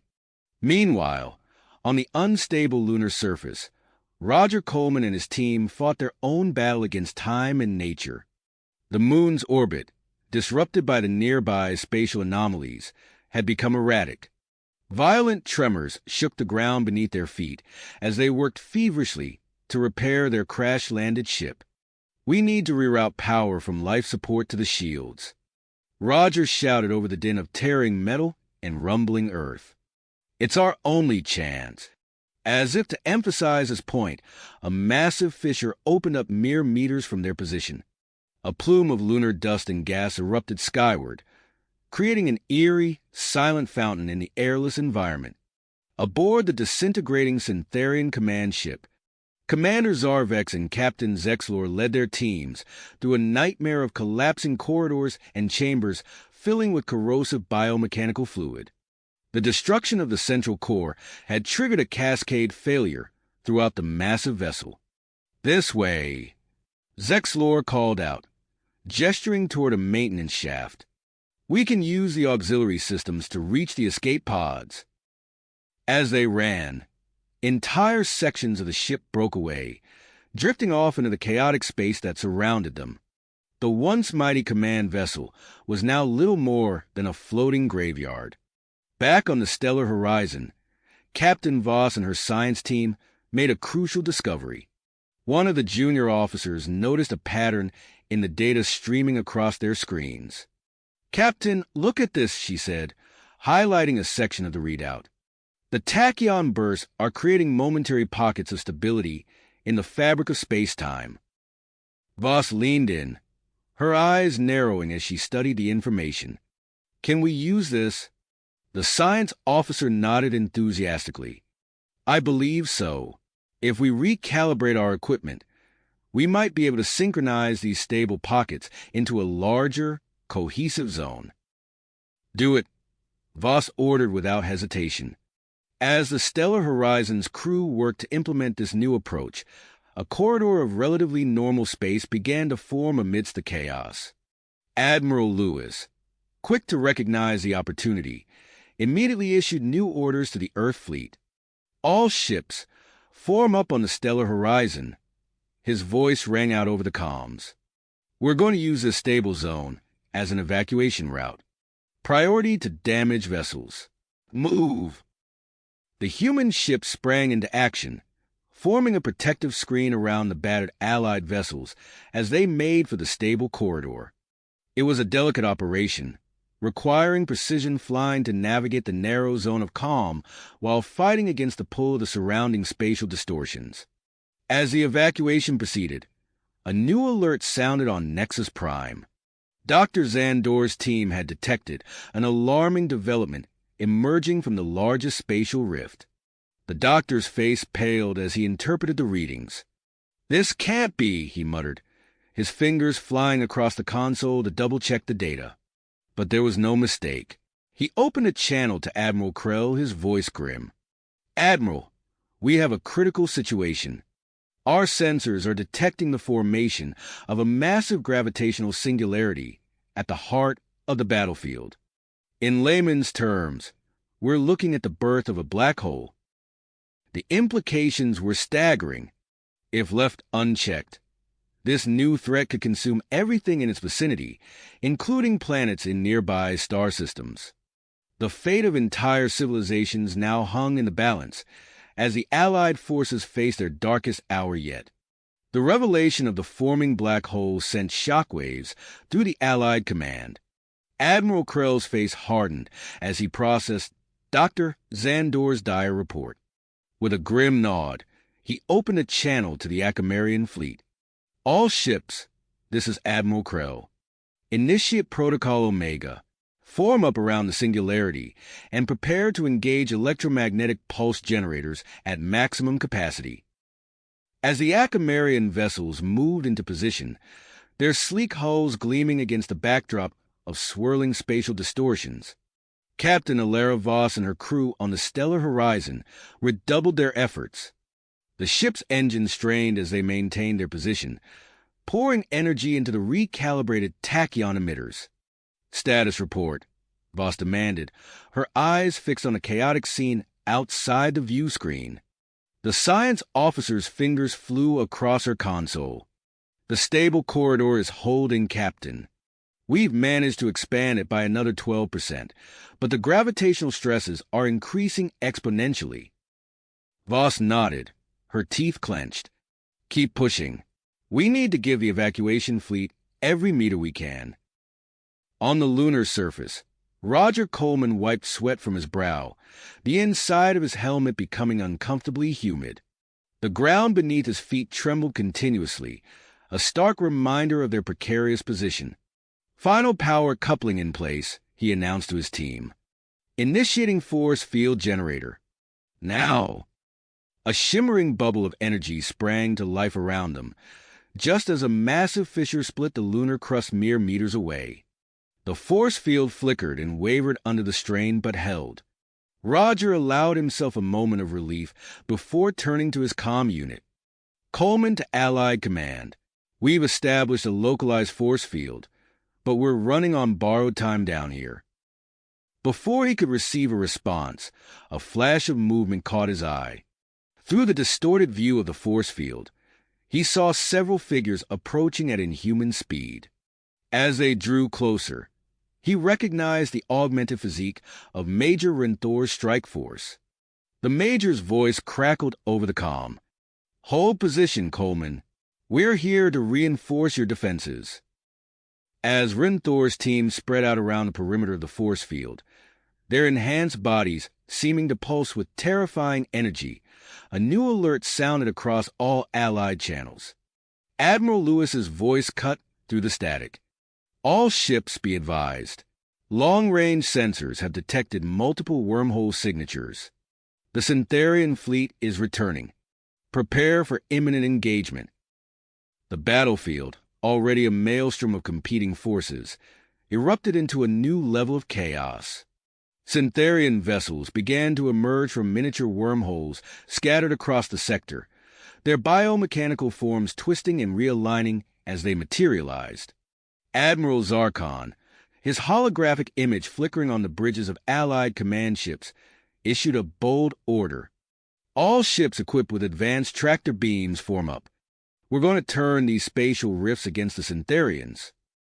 Galactic Council vessels moved into position, their tractor beams lancing out to grasp the edges of smaller spatial anomalies.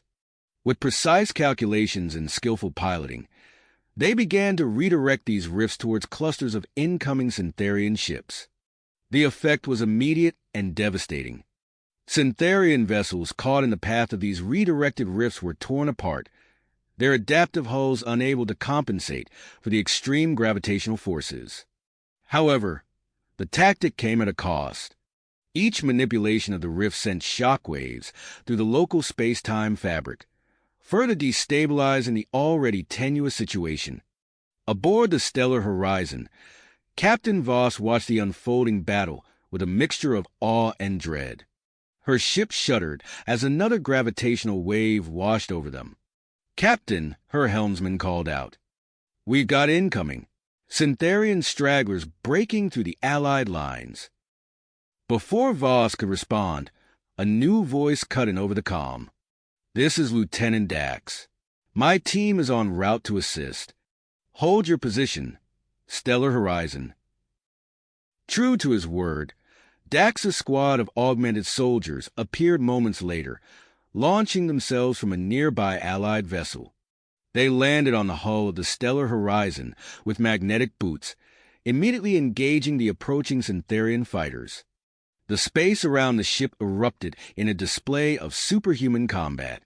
Dax's team moved with impossible speed and precision, their augmented bodies allowing them to fight effectively in the zero-gravity environment. They used handheld weapons and their own enhanced strength to tear into the Syntherian borders, buying crucial time for the Stellar Horizon to continue its vital work. Meanwhile, on Nexus Prime, Dr. Zandor's team worked feverishly to process the flood of incoming data. Amidst the chaos of reports and readings, a pattern began to emerge. "Doctor," one of his assistants called out, "I think we've found something." Zandor hurried over, his eyes widening as he took in the information on the screen. "This is remarkable. The interaction between the augmented soldiers' genetic enhancements and the energy released from the Syntherian core. It's creating a unique energetic signature." His mind raced, calculations and theories forming and reforming at lightning speed. "We can use this if we can temporarily stabilize and boost these enhancements." Without wasting another moment, Zandor began composing a message to the medical teams on the front lines. "Attention all medical personnel. Implementing Emergency Protocol XR-7. Begin administering the following treatment to all augmented personnel immediately." As the battle raged on multiple fronts, the Allied forces found themselves stretched to their limits. The expanding black hole, held at bay by the Acamarian containment field, loomed ominously at the heart of the conflict. The spatial rifts, now weaponized, added an element of unpredictable chaos to the already complex tactical situation. Admiral Lewis, coordinating the Earth fleet's efforts from his flagship, barked out a continuous stream of orders. Human ships darted through the battlefield, their crews demonstrating remarkable adaptability as they assisted damaged Allied vessels in navigating the treacherous gravitational eddies.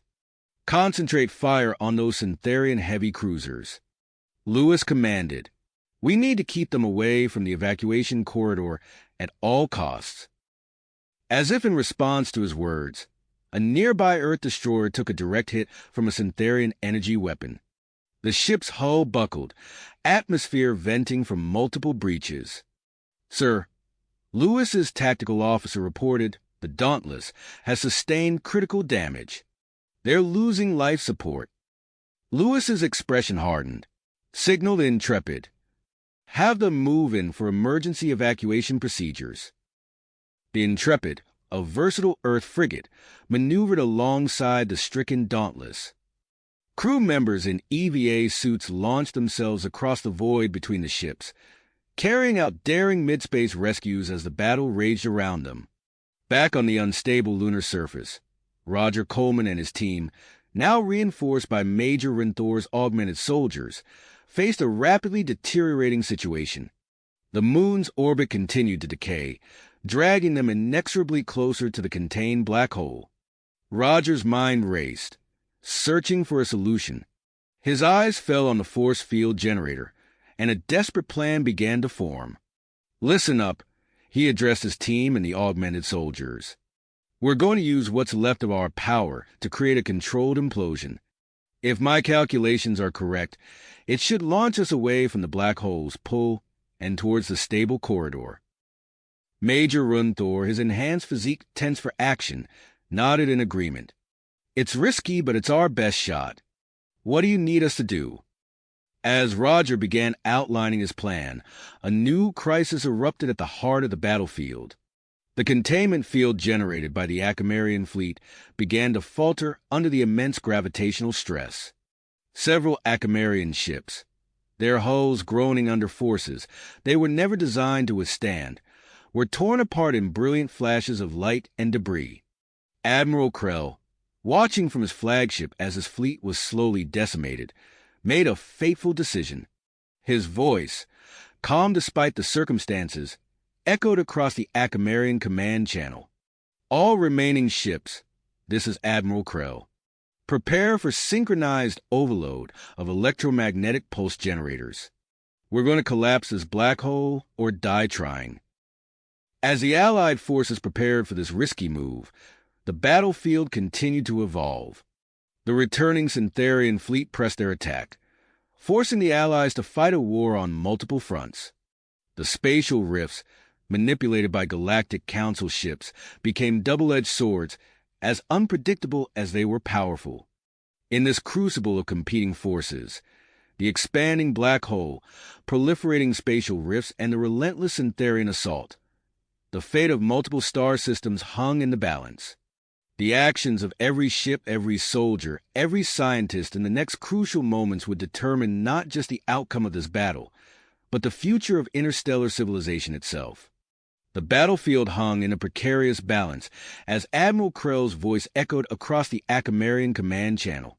His words, laden with unshakable focus, signaled the beginning of their most bold strategy yet.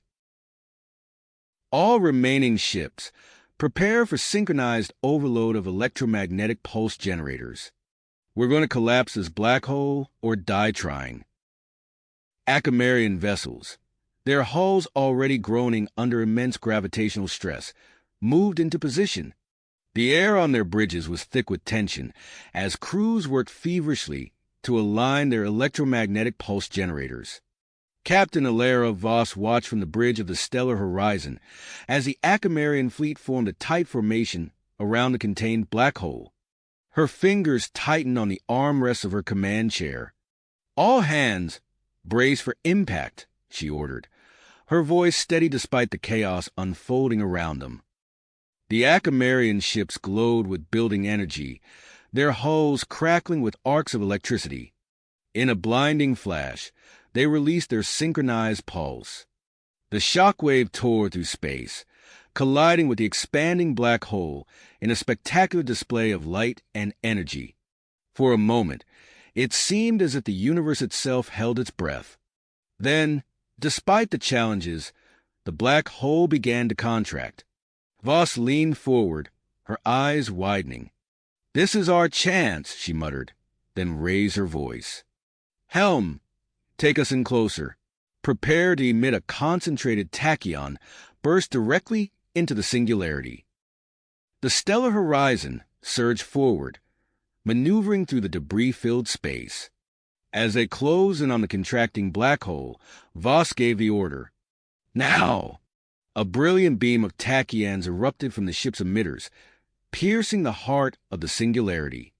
The stream of particles interacted with the event horizon, creating a cascading effect that rippled through the surrounding space-time fabric. On the tactical display, Voss watched as the proliferating spatial rifts began to collapse. The corridor of stable space gradually expanded, offering a lifeline to the beleaguered Allied forces. Meanwhile, on the disintegrating lunar surface, Roger Coleman and Major Renthor's team prepared for their desperate escape attempt. The ground beneath their feet shuddered violently as Roger made final adjustments to the force field generator. "Everyone ready?" Roger called out, his voice tense. "This is going to be one hell of a ride." Major Renthor nodded, his augmented body coiled with anticipation. "Do it." Roger activated the sequence, and the force field generator began to hum with increasing intensity. The energy bubble around them flickered and pulsed, growing brighter by the second. "Brace yourselves," Roger shouted. With a deafening crack, the force field imploded. The control blast launched them away from the moon's surface, catapulting them towards the expanding corridor of stable space. As they hurtled through the void, fragments of the disintegrating moon whizzed past them, missing by mere meters aboard the Earth-heavy cruiser Thunderbolt, newly arrived on the scene. Captain Marcus Hawkins surveyed the chaotic battlefield. His ship led a task force of reinforcements, their arrival a desperately needed boost to the Allied forces. "Deploy gravity anchors," Hawkins commanded. "Create a stable pathway for the lunar evacuation team." The Thunderbolt released a series of sleek devices that quickly positioned themselves in a line leading from the lunar escapees to the safety of the stable corridor. The gravity anchors activated, generating a localized field that provided a clear route through the turbulent space. As Roger's team approached the gravity anchor pathway, they received a transmission from the Thunderbolt. "Lunar team, this is Captain Hawkins. We've established a safe route for you. Follow the gravity anchor pathway to reach the evacuation zone." Roger breathed a sigh of relief as they maneuvered onto the stable path. "Copy that, Captain. We're on our way." While the evacuation proceeded, the returning Syntherian fleet found their advance impeded by the manipulated spatial rifts. Admiral Zarkon's tactical gambit paid off as the biomechanical ships were forced to alter their approach, buying precious time for the Allies. Aboard the Stellar Horizon, Captain Voss received an urgent communication from Dr. Zandor on Nexus Prime. "Captain, we've successfully implemented the enhanced stabilization procedure for the augmented soldiers," Zandor reported, his voice brimming with excitement. "The results are beyond our expectations." As if to confirm his words, reports began flooding in from across the battlefield. Major Renthor's strike force, now split into smaller units, displayed unprecedented levels of strength and agility as they provided critical support at key positions. The tide of battle seemed to be turning in the Allies' favor when alarms blared across the Acamarian ships. The containment field around the black hole was failing. Admiral Krell's voice, tinged with resignation, came over the comm. "All Acamarian ships, prepare for reactor overload. It's been an honor serving with you all." The Acamarian fleet initiated their final, sacrificial move. Ships began to explode in brilliant flashes of light, releasing massive surges of energy that interacted with the black hole's event horizon. The effect was immediate and unexpected. The black hole began to rapidly shrink, its mass converting into intense bursts of radiation and gravitational waves. The space-time fabric around it warped dramatically, sending shockwaves rippling across the battlefield. Ships from both sides were battered by these forces, systems failing and hulls buckling under the strain. Through it all, the stellar horizon maintained its position, its sensors trained on the phenomenon unfolding before them. "Captain," the science officer called out, "we're detecting a new anomaly at the center of the shrinking black hole. It appears to be a stable wormhole." Voss leaned forward, her eyes fixed on the swirling vortex of energy that had replaced the black hole. "Scan for any signatures coming through that wormhole," she ordered. Moments later, her worst fears were confirmed. The tactical officer's voice was grim as he reported, "Ma'am, we're picking up a massive energy signature approaching from the other side of the wormhole. It matches the Syntherian command ship." The revelation sent shockwaves through the Allied fleet. The return of the Syntherian Central Intelligence, thought to have been destroyed earlier, threatened to undo all they had accomplished. As the Allied commanders scrambled to address this new threat, the battlefield teetered on a knife's edge. The unstable wormhole pulsed ominously, the Syntherian command ship loomed ever closer, and the fate of multiple star systems hung in the balance. The next moves would be crucial, determining not just the outcome of this battle, but the future of interstellar civilization itself. The wormhole pulsed ominously as the Syntherian command ship loomed ever closer. Captain Alara Voss's eyes narrowed, her mind racing through potential strategies. She turned to her science officer, persistence etched on her face. "Redirect all available power to the tachyon emitters," she ordered. "We need to contain that wormhole." The crew of the Stellar Horizon sprang into action, their fingers flying over control panels as they rerouted power systems.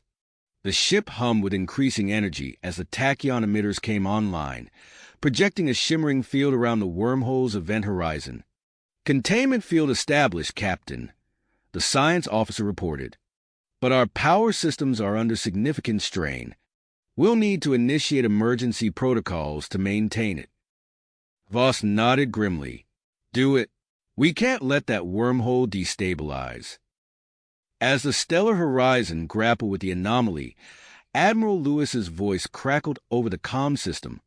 "All Earth vessels, form a defensive perimeter around the stellar horizon. We need to buy them time."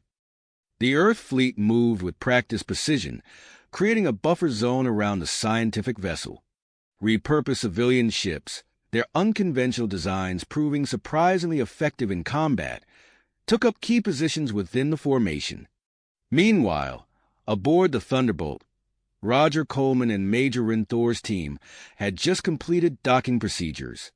As they rushed to integrate into the ship's defense systems, Captain Marcus Hawkins received an urgent transmission from Dr. Zandor on Nexus Prime. "Captain, we've analyzed the wormhole's energy signatures." Zandor's excited voice came through. "We believe we can disrupt the Syntherian biomechanical systems upon arrival. You will need to modify your shield harmonics to emit this specific frequency." Hawkins wasted no time. "Roger, I need you and your team to help implement these modifications across our systems. We'll serve as the test platform for the rest of the fleet." Roger nodded, already moving towards the engineering section. "On it, Captain. We'll have it up and running in no time." As the Thunderbolt crew worked feverishly to integrate the new technology, Major Rinthor coordinated with his augmented strike force. They split into smaller units, each assigned to critical positions throughout the Allied fleet. Their enhanced abilities allowed them to perform complex repairs and optimizations in the vacuum of space, significantly boosting the combat readiness of Allied vessels. Suddenly, long-range sensors lit up with warnings. A massive energy surge erupted within the wormhole, heralding the arrival of the Syntherian command ship.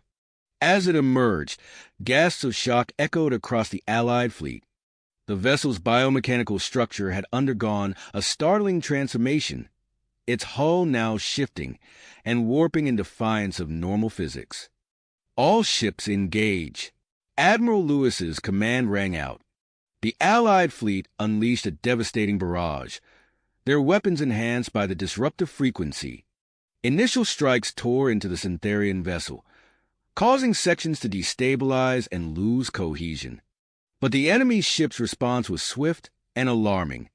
Its biomechanical systems began to reconfigure, adapting to counteract the disruptive effects. Admiral Zarkon's voice cut through the chaos. Galactic Council ships, use your tractor beams. Direct those spatial rifts towards the enemy vessel.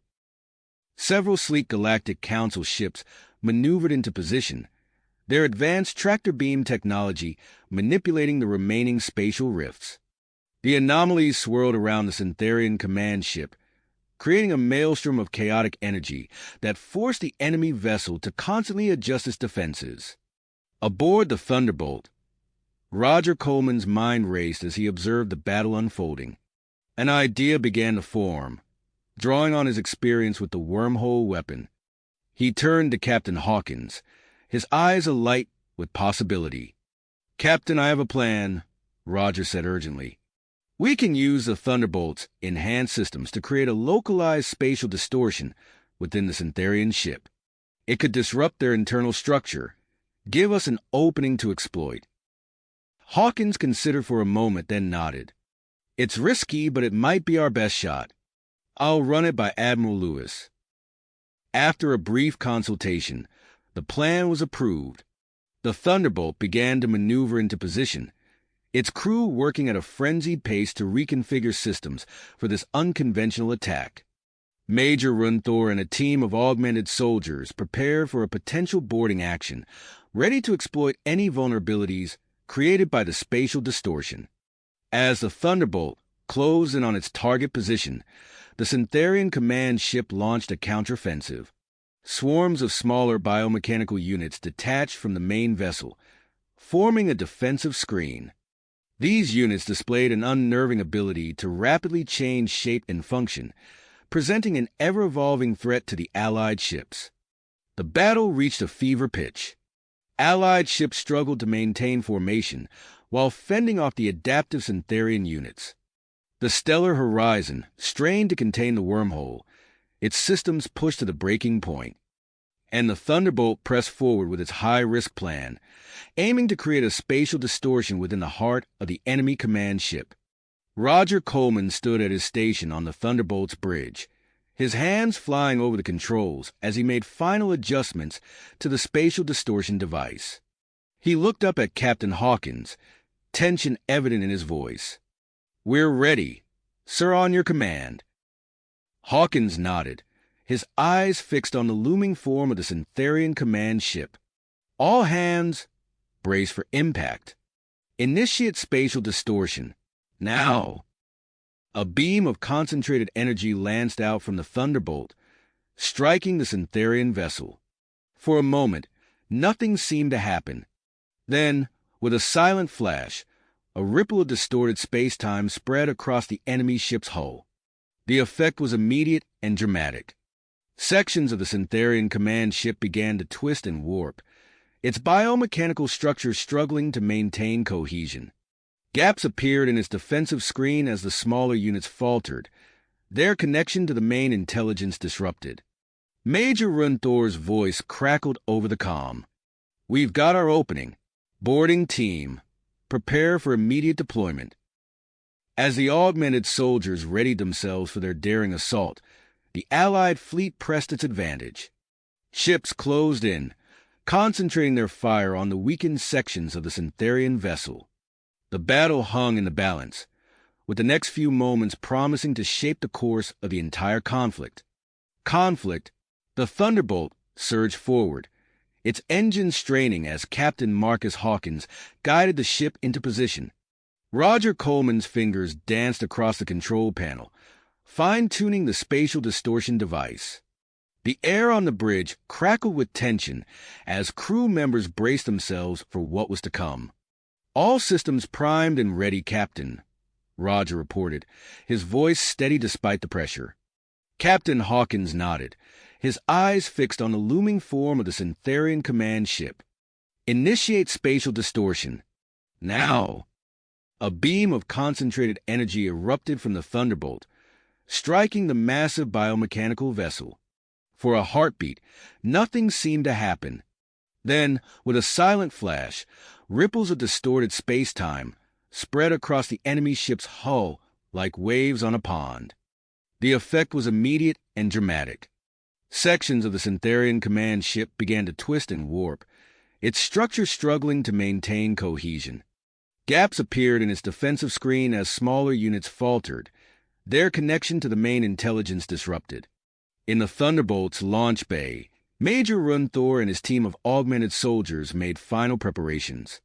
They donned specialized gear designed to function in the chaotic environment of the spatial distortion.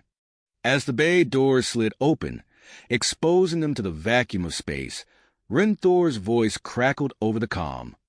"We've got our opening. Boarding team, prepare for immediate deployment."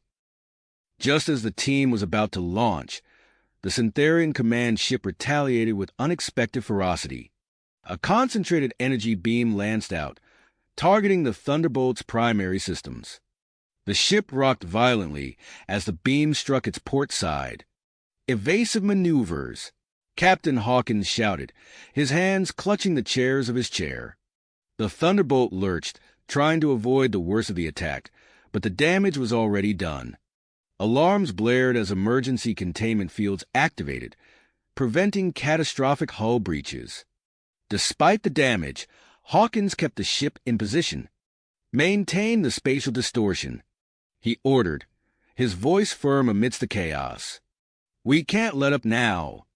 The Thunderbolt held its ground, continuing to project the spatial distortion towards the Syntherian ship. The enemy vessel's outer hull buckled further under the strain, creating visible weak points in its structure. Seizing the opportunity, Major Runthor gave the signal.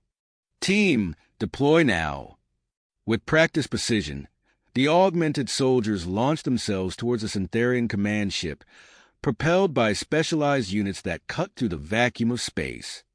As Runthor's team approached their target, the swarm of smaller Syntherian units intensified their assault on the Allied fleet. These adaptive biomechanical drones morphed into various configurations before the stunned eyes of the Allied forces.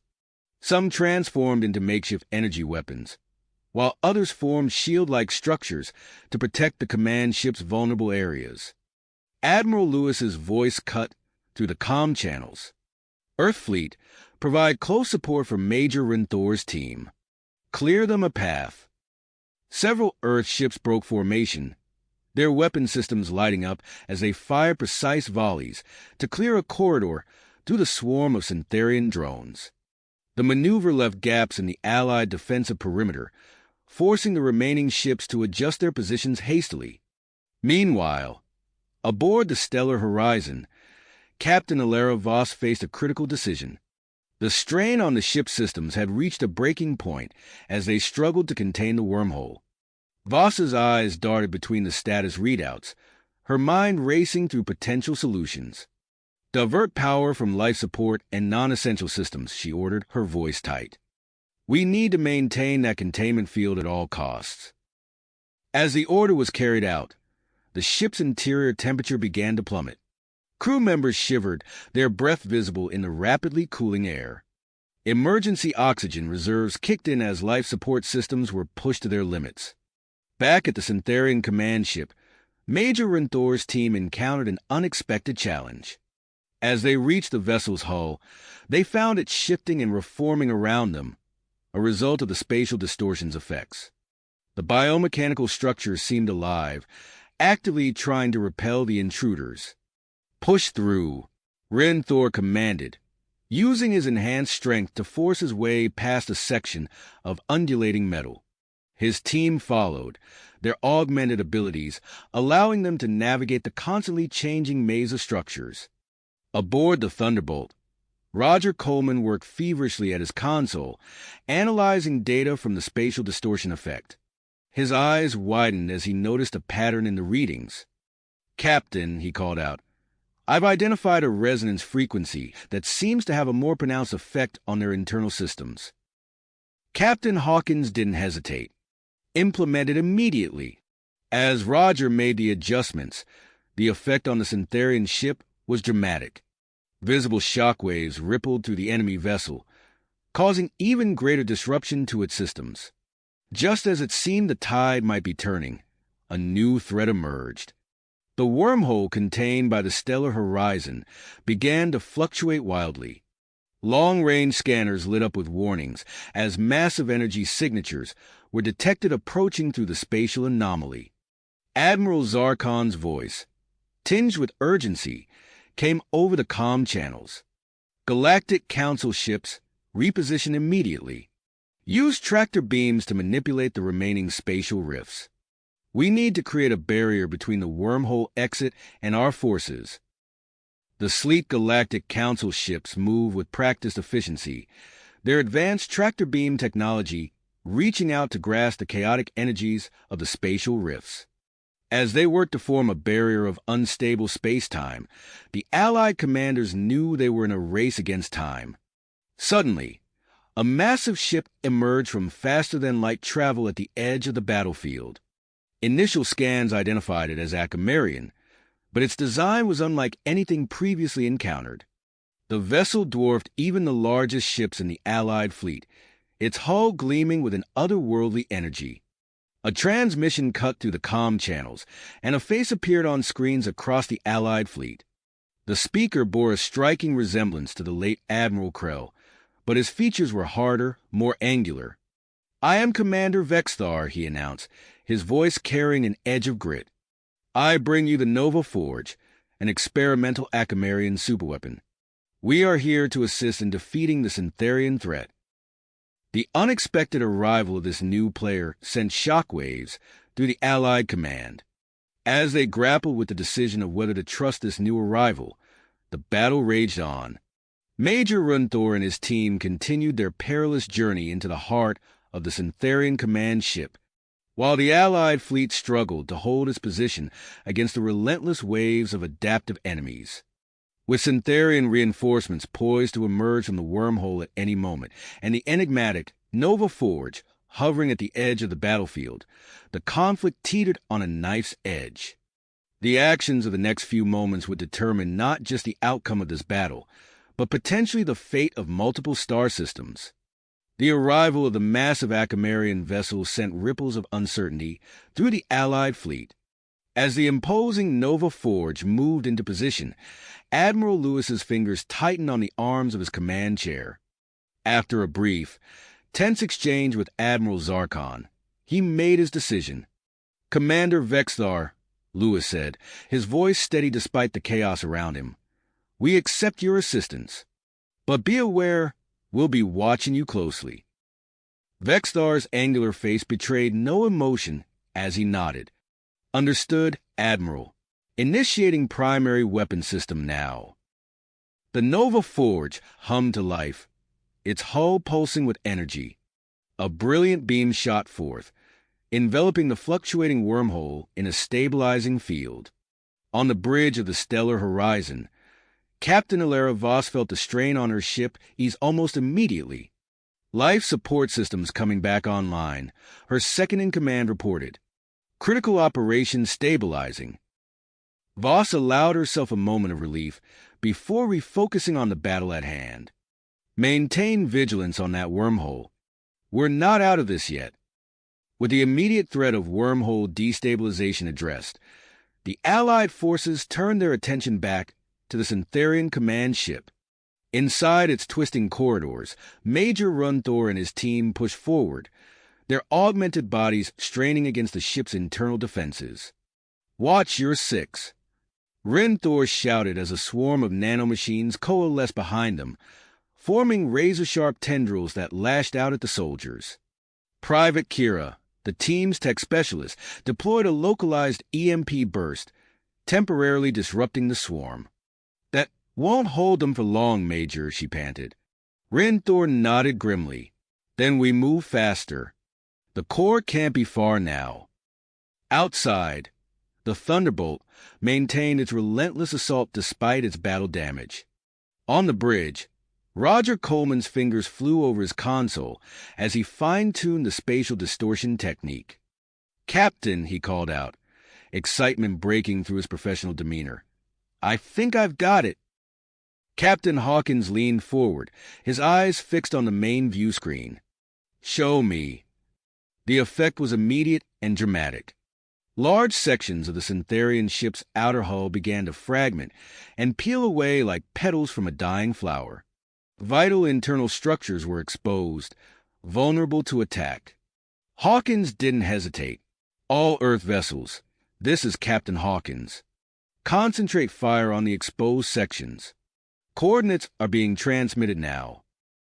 As the Allied attack intensified, the Syntherian command ship made a desperate move. It began to shed large portions of its biomechanical mass, which rapidly reformed into smaller, autonomous units. "Evasive maneuvers." Admiral Lewis's voice rang out across the fleet channels as the newly formed unit spread out, targeting key Allied ships. Several Earth and Galactic Council vessels took hits, their shields flaring under the unexpected assault. Lewis quickly adjusted the fleet's formation, creating a more fluid defensive pattern to counter the agile Syntherian units. On the fringes of the battle, Admiral Zarkon's efforts bore fruit. The approaching Syntherian reinforcements found themselves caught in a maze of unstable space-time. Ships were torn apart or flung wildly off course, their advance effectively halted. Aboard the Nova Forge, Commander Vexstar watched the battle unfold with calculating eyes. "Begin reconfiguration," he ordered. "Deploy energy collectors." The massive Akamarian ship began to transform, unfurling an array of intricate structures that reached out into space. These collectors began to absorb the ambient radiation and gravitational waves produced by the nearby spatial anomalies. The Nova Forge thrummed with power, its hull glowing with increasing intensity. Deep within the Syntherian command ship, Major Rinthor's team finally reached their objective. They burst into a vast chamber dominated by a pulsating bioorganic structure, the ship's central computer core. "Plant the charges," Rinthor ordered, his voice tight with urgency. "Kira, start working on disrupting those neural pathways." As the team set to work, the ship's internal defenses redoubled their efforts. Swarms of nanomachines coalesced into larger, more threatening forms. The augmented soldiers found themselves locked in close-quarters combat, fighting for every inch of ground. Outside, a new threat emerged from the stabilized wormhole, a massive spherical structure composed of interlocking biomechanical segments, slowly materialized on the battlefield. Its size dwarfed even the Syntherian command ship, casting a shadow over the Allied fleet. Admiral Lewis's voice crackled over the comm channels, tension evident in his tone. "All ships, reposition immediately. Earth vessels, form a new defensive line. Galactic Council ships, move to support the Stellar Horizon and Nova Forge." As the fleet scrambled to adjust to this new threat, Roger Coleman worked feverishly at his station aboard the Thunderbolt. His eyes widened as he analyzed the incoming data on the Syntherian megastructure. "Captain," he called out, "I'm detecting unusual energy patterns from that sphere. They seem to be interacting with the spatial anomalies scattered across the battlefield." Captain Hawkins leaned in, his brow furrowed. "What are you thinking, Roger?" "I think." Coleman paused, double-checking his calculations. "I think it's designed to manipulate space-time on a massive scale. If they activate it, we could be in serious trouble." The implications of this revelation rippled through the Allied command. Admiral Lewis quickly assessed the situation, recognizing that the battle now hinged on three critical objectives: disabling the Syntherian command ship's core, unleashing the Nova Forge's fully charged weapon, and preventing the activation of the megastructure's space-time manipulation capabilities. As Lewis began formulating a coordinated strategy to address these challenges, the battlefield became a maelstrom of chaos. The original Syntherian command ship continued to launch waves of adaptive units. The newly arrived megastructure loomed ominously, and the Nova Forge pulsed with awe-inspiring energy. The next moments would be crucial. The fate of multiple star systems hung in the balance as the Allied forces prepared to make their decisive move. The actions of the next few moments would determine not just the outcome of this battle, but potentially the fate of multiple star systems. Admiral Lewis's fingers flew across his command console as he rapidly assessed the situation. The battle had reached its critical phase, and he knew they needed to act decisively. With a series of swift commands, he divided the Earth fleet into task forces, each assigned to a specific threat. Captain Hawkins, Lewis's voice crackled over the comm. Take the lead on the Syntherian command ship. Use everything we've got. The battle-damaged Thunderbolt surged forward, leading a group of Earth vessels towards their primary target. Captain Hawkins's eyes narrowed as he surveyed the exposed sections of the Syntherian ship. Roger, he called out. Target those weak points with everything we've got. Modify our torpedoes with Dr. Zandor's frequency. Coleman's fingers danced across his console, quickly making the necessary adjustments. Modifications complete, Captain. Torpedoes ready. Fire at will, Hawkins ordered, his voice steady despite the chaos around them. The Thunderbolt shuddered as it launched a volley of high-yield torpedoes. They streaked across space, leaving trails of blue light in their wake. As they impacted the Syntherian vessel, the modified warheads emitted pulses of energy that resonated with the ship's biomechanical systems. The effect was immediate and devastating. Cascading failures rippled through the Syntherian command ship, its exposed internal structures buckling and twisting under the assault. Inside the alien vessel, Major Runthor and his team fought their way through swarms of nanomachines. The corridor around them pulsed and writhed, the ship's internal defenses working overtime to repel the intruders. Push through, Runthor shouted, using his augmented strength to pry open a sealed chamber. The team surged forward, their enhanced bodies straining against the onslaught of defenses. Private Kira darted ahead, her fingers flying over a portable device. Major, I've located the central core. 2 levels down, 50 meters ahead. Runthor nodded grimly. Let's move. Plant those charges, and we're out of here. As Runthor's team fought their way deeper into the Syntherian ship, Admiral Zarkon coordinated the Galactic Council vessels. His fleet moved with practiced precision, creating a network of energy fields to contain the adaptive units shed by the command ship. Maintain containment, Zarkon ordered, his voice calm but authoritative. Analysis teams, I want real-time countermeasures against these units. We can't let them reform. Meanwhile, aboard the Stellar Horizon, Captain Alara Voss directed her attention to the looming Syntherian megastructure. The massive sphere hung in space, its interlocking segments slowly shifting and realigning. Deploy sensor probes, Voss commanded. I want every scrap of data we can get on that thing. As the probe sped towards their target, the Nova Forge continued to charge its main weapon. Commander Vexlar's voice came through the comm channel, addressing Admiral Lewis directly. Admiral, we're at 80% charge. Estimated time to full power, 3 minutes. We'll need targeting coordinates soon.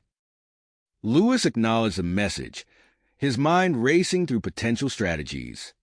The battlefield was a maelstrom of activity, with Earth ships pressing their attack on the Syntherian command vessel, Galactic Council forces containing the adaptive units, and the Stellar Horizon analyzing the megastructure. Suddenly, Roger Coleman's voice cut through the chaos. Captain Hawkins, Admiral Lewis, I'm detecting a massive energy buildup from the Syntherian sphere. It's It's drawing in the spatial rifts. Lewis watched in growing alarm as energy tendrils extended from the megastructure, pulling the scattered anomalies towards itself. A swirling vortex of distorted space-time began to form around the sphere's surface. Coleman's voice was tight with urgency.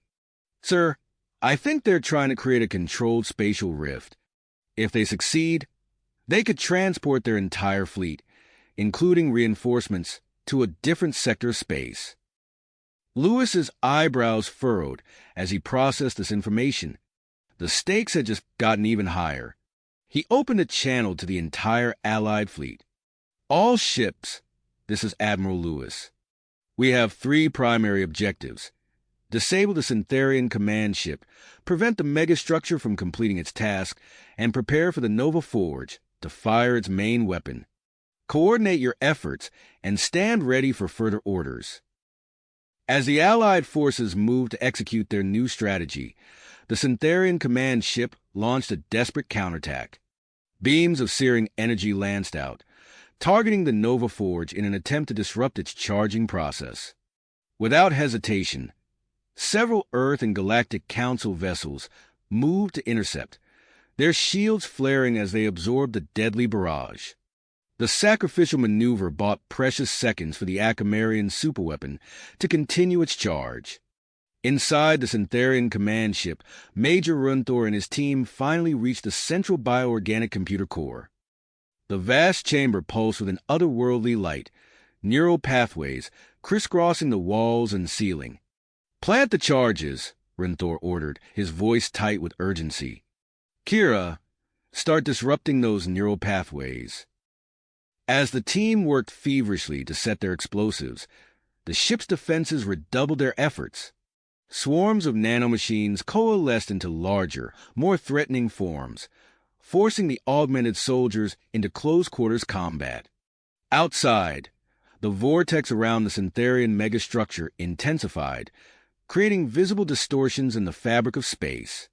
Energy levels spiked across the battlefield as both the Nova Forge and the alien sphere prepared to unleash their full power.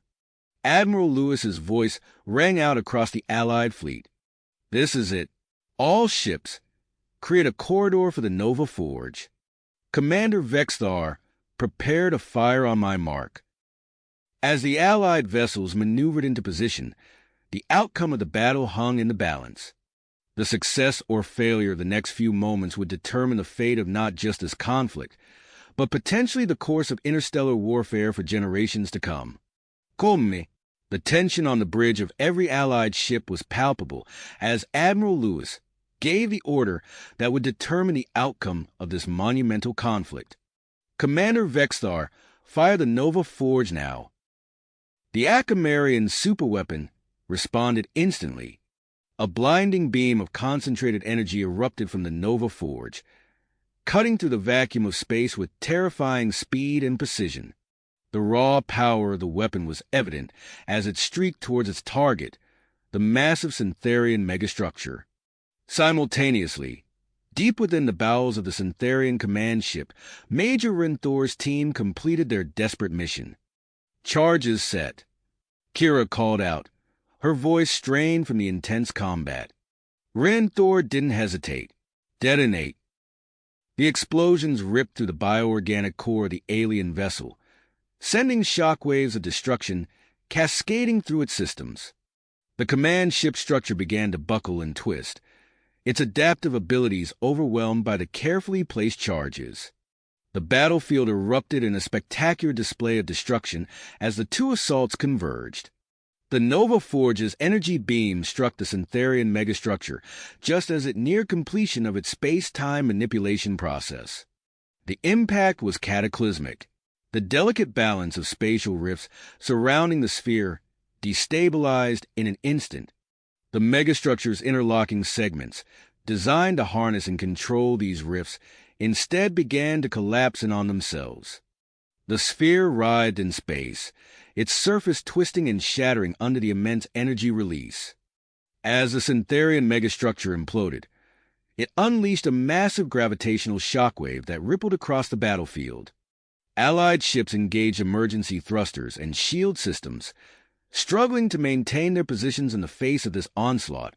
Aboard the Thunderbolt, alarms blared as the ship's already damaged systems strained under the new assault. Captain Hawkins' voice rang out over the chaos. Divert all power to structural integrity fields. Hold her together. The ship groaned and shuddered, its hull creaking under the immense stress. Roger Coleman worked feverishly at his station, rerouting power and shoring up weakened systems. Structural integrity at 67% and holding, Captain, he reported, his voice tight with concentration. As the gravitational disturbance passed, the Syntherian command ship began to break apart. Large sections of the biomechanical vessel tore away, revealing the central chamber where Major Renthor and his team fought desperately to reach their extraction point. Coleman's eyes widened as he saw the unfolding disaster. "Captain," he called out, "Major Renthor's team is still aboard that ship. We need to get them out." Hawkins nodded grimly. "Agreed. What do you suggest, Mr. Coleman?" Roger's mind raced, quickly formulating a plan. "If we can get close enough, we might be able to use our tractor beams to create a stable path between the ships. It's risky, but it's their only chance." "Do it," Hawkins ordered without hesitation. The Thunderbolt surged forward, maneuvering perilously close to the disintegrating Syntherian vessel. Coleman's fingers flew across his console, carefully calibrating the tractor beams to create a narrow bridge of stable space between the two ships. "Major Renthor," Hawkins called over the comm, "we've created a path for you. You need to move now." Inside the crumbling alien ship, Renthor and his team heard the message. "You heard the captain," he shouted to the squad. "Move!" The augmented soldiers sprinted across the energy pathway, their enhanced reflexes pushed to the limit as they dodged debris and fought off the last remnants of the Syntherian ship's defenses. Pieces of the alien vessel flew past them, some passing so close they could feel the heat of the fractured biomechanical components. As the last member of Renthor's team leaped aboard the Thunderbolt, the Syntherian command ship finally succumbed to its wounds. The massive vessel exploded in a brilliant flash of light, its destruction sending shockwaves through the remaining Syntherian forces. Admiral Lewis, seeing the enemy's disarray, seized the moment. "All ships, press the attack. Take out those remaining units while they're vulnerable." The Allied fleet responded with a coordinated assault, systematically targeting and neutralizing the scattered Syntherian units. Without their command ship to direct them, the adaptive biomechanical constructs fought independently, no match for the combined firepower of Earth and Galactic Council vessels. As the tide of battle turned decisively in their favor, a new energy signature caught the attention of the Stellar Horizon sensors. Captain Alara Voss leaned forward, studying the readings with intense focus. "Admiral Lewis," she reported, "we're detecting a stable wormhole forming from the remains of the Syntherian megastructure. Our initial analysis suggests it leads directly to the Syntherian home system." Lewis's mind raced, quickly assessing the strategic implications of this unexpected development. He opened a channel to Admiral Zarkon and Commander Vexthar, knowing that the decision he was about to make would shape the course of the war. "Gentlemen," he began, his voice steady despite the weight of the moment, "we have an opportunity to strike at the heart of the Syntherian Empire.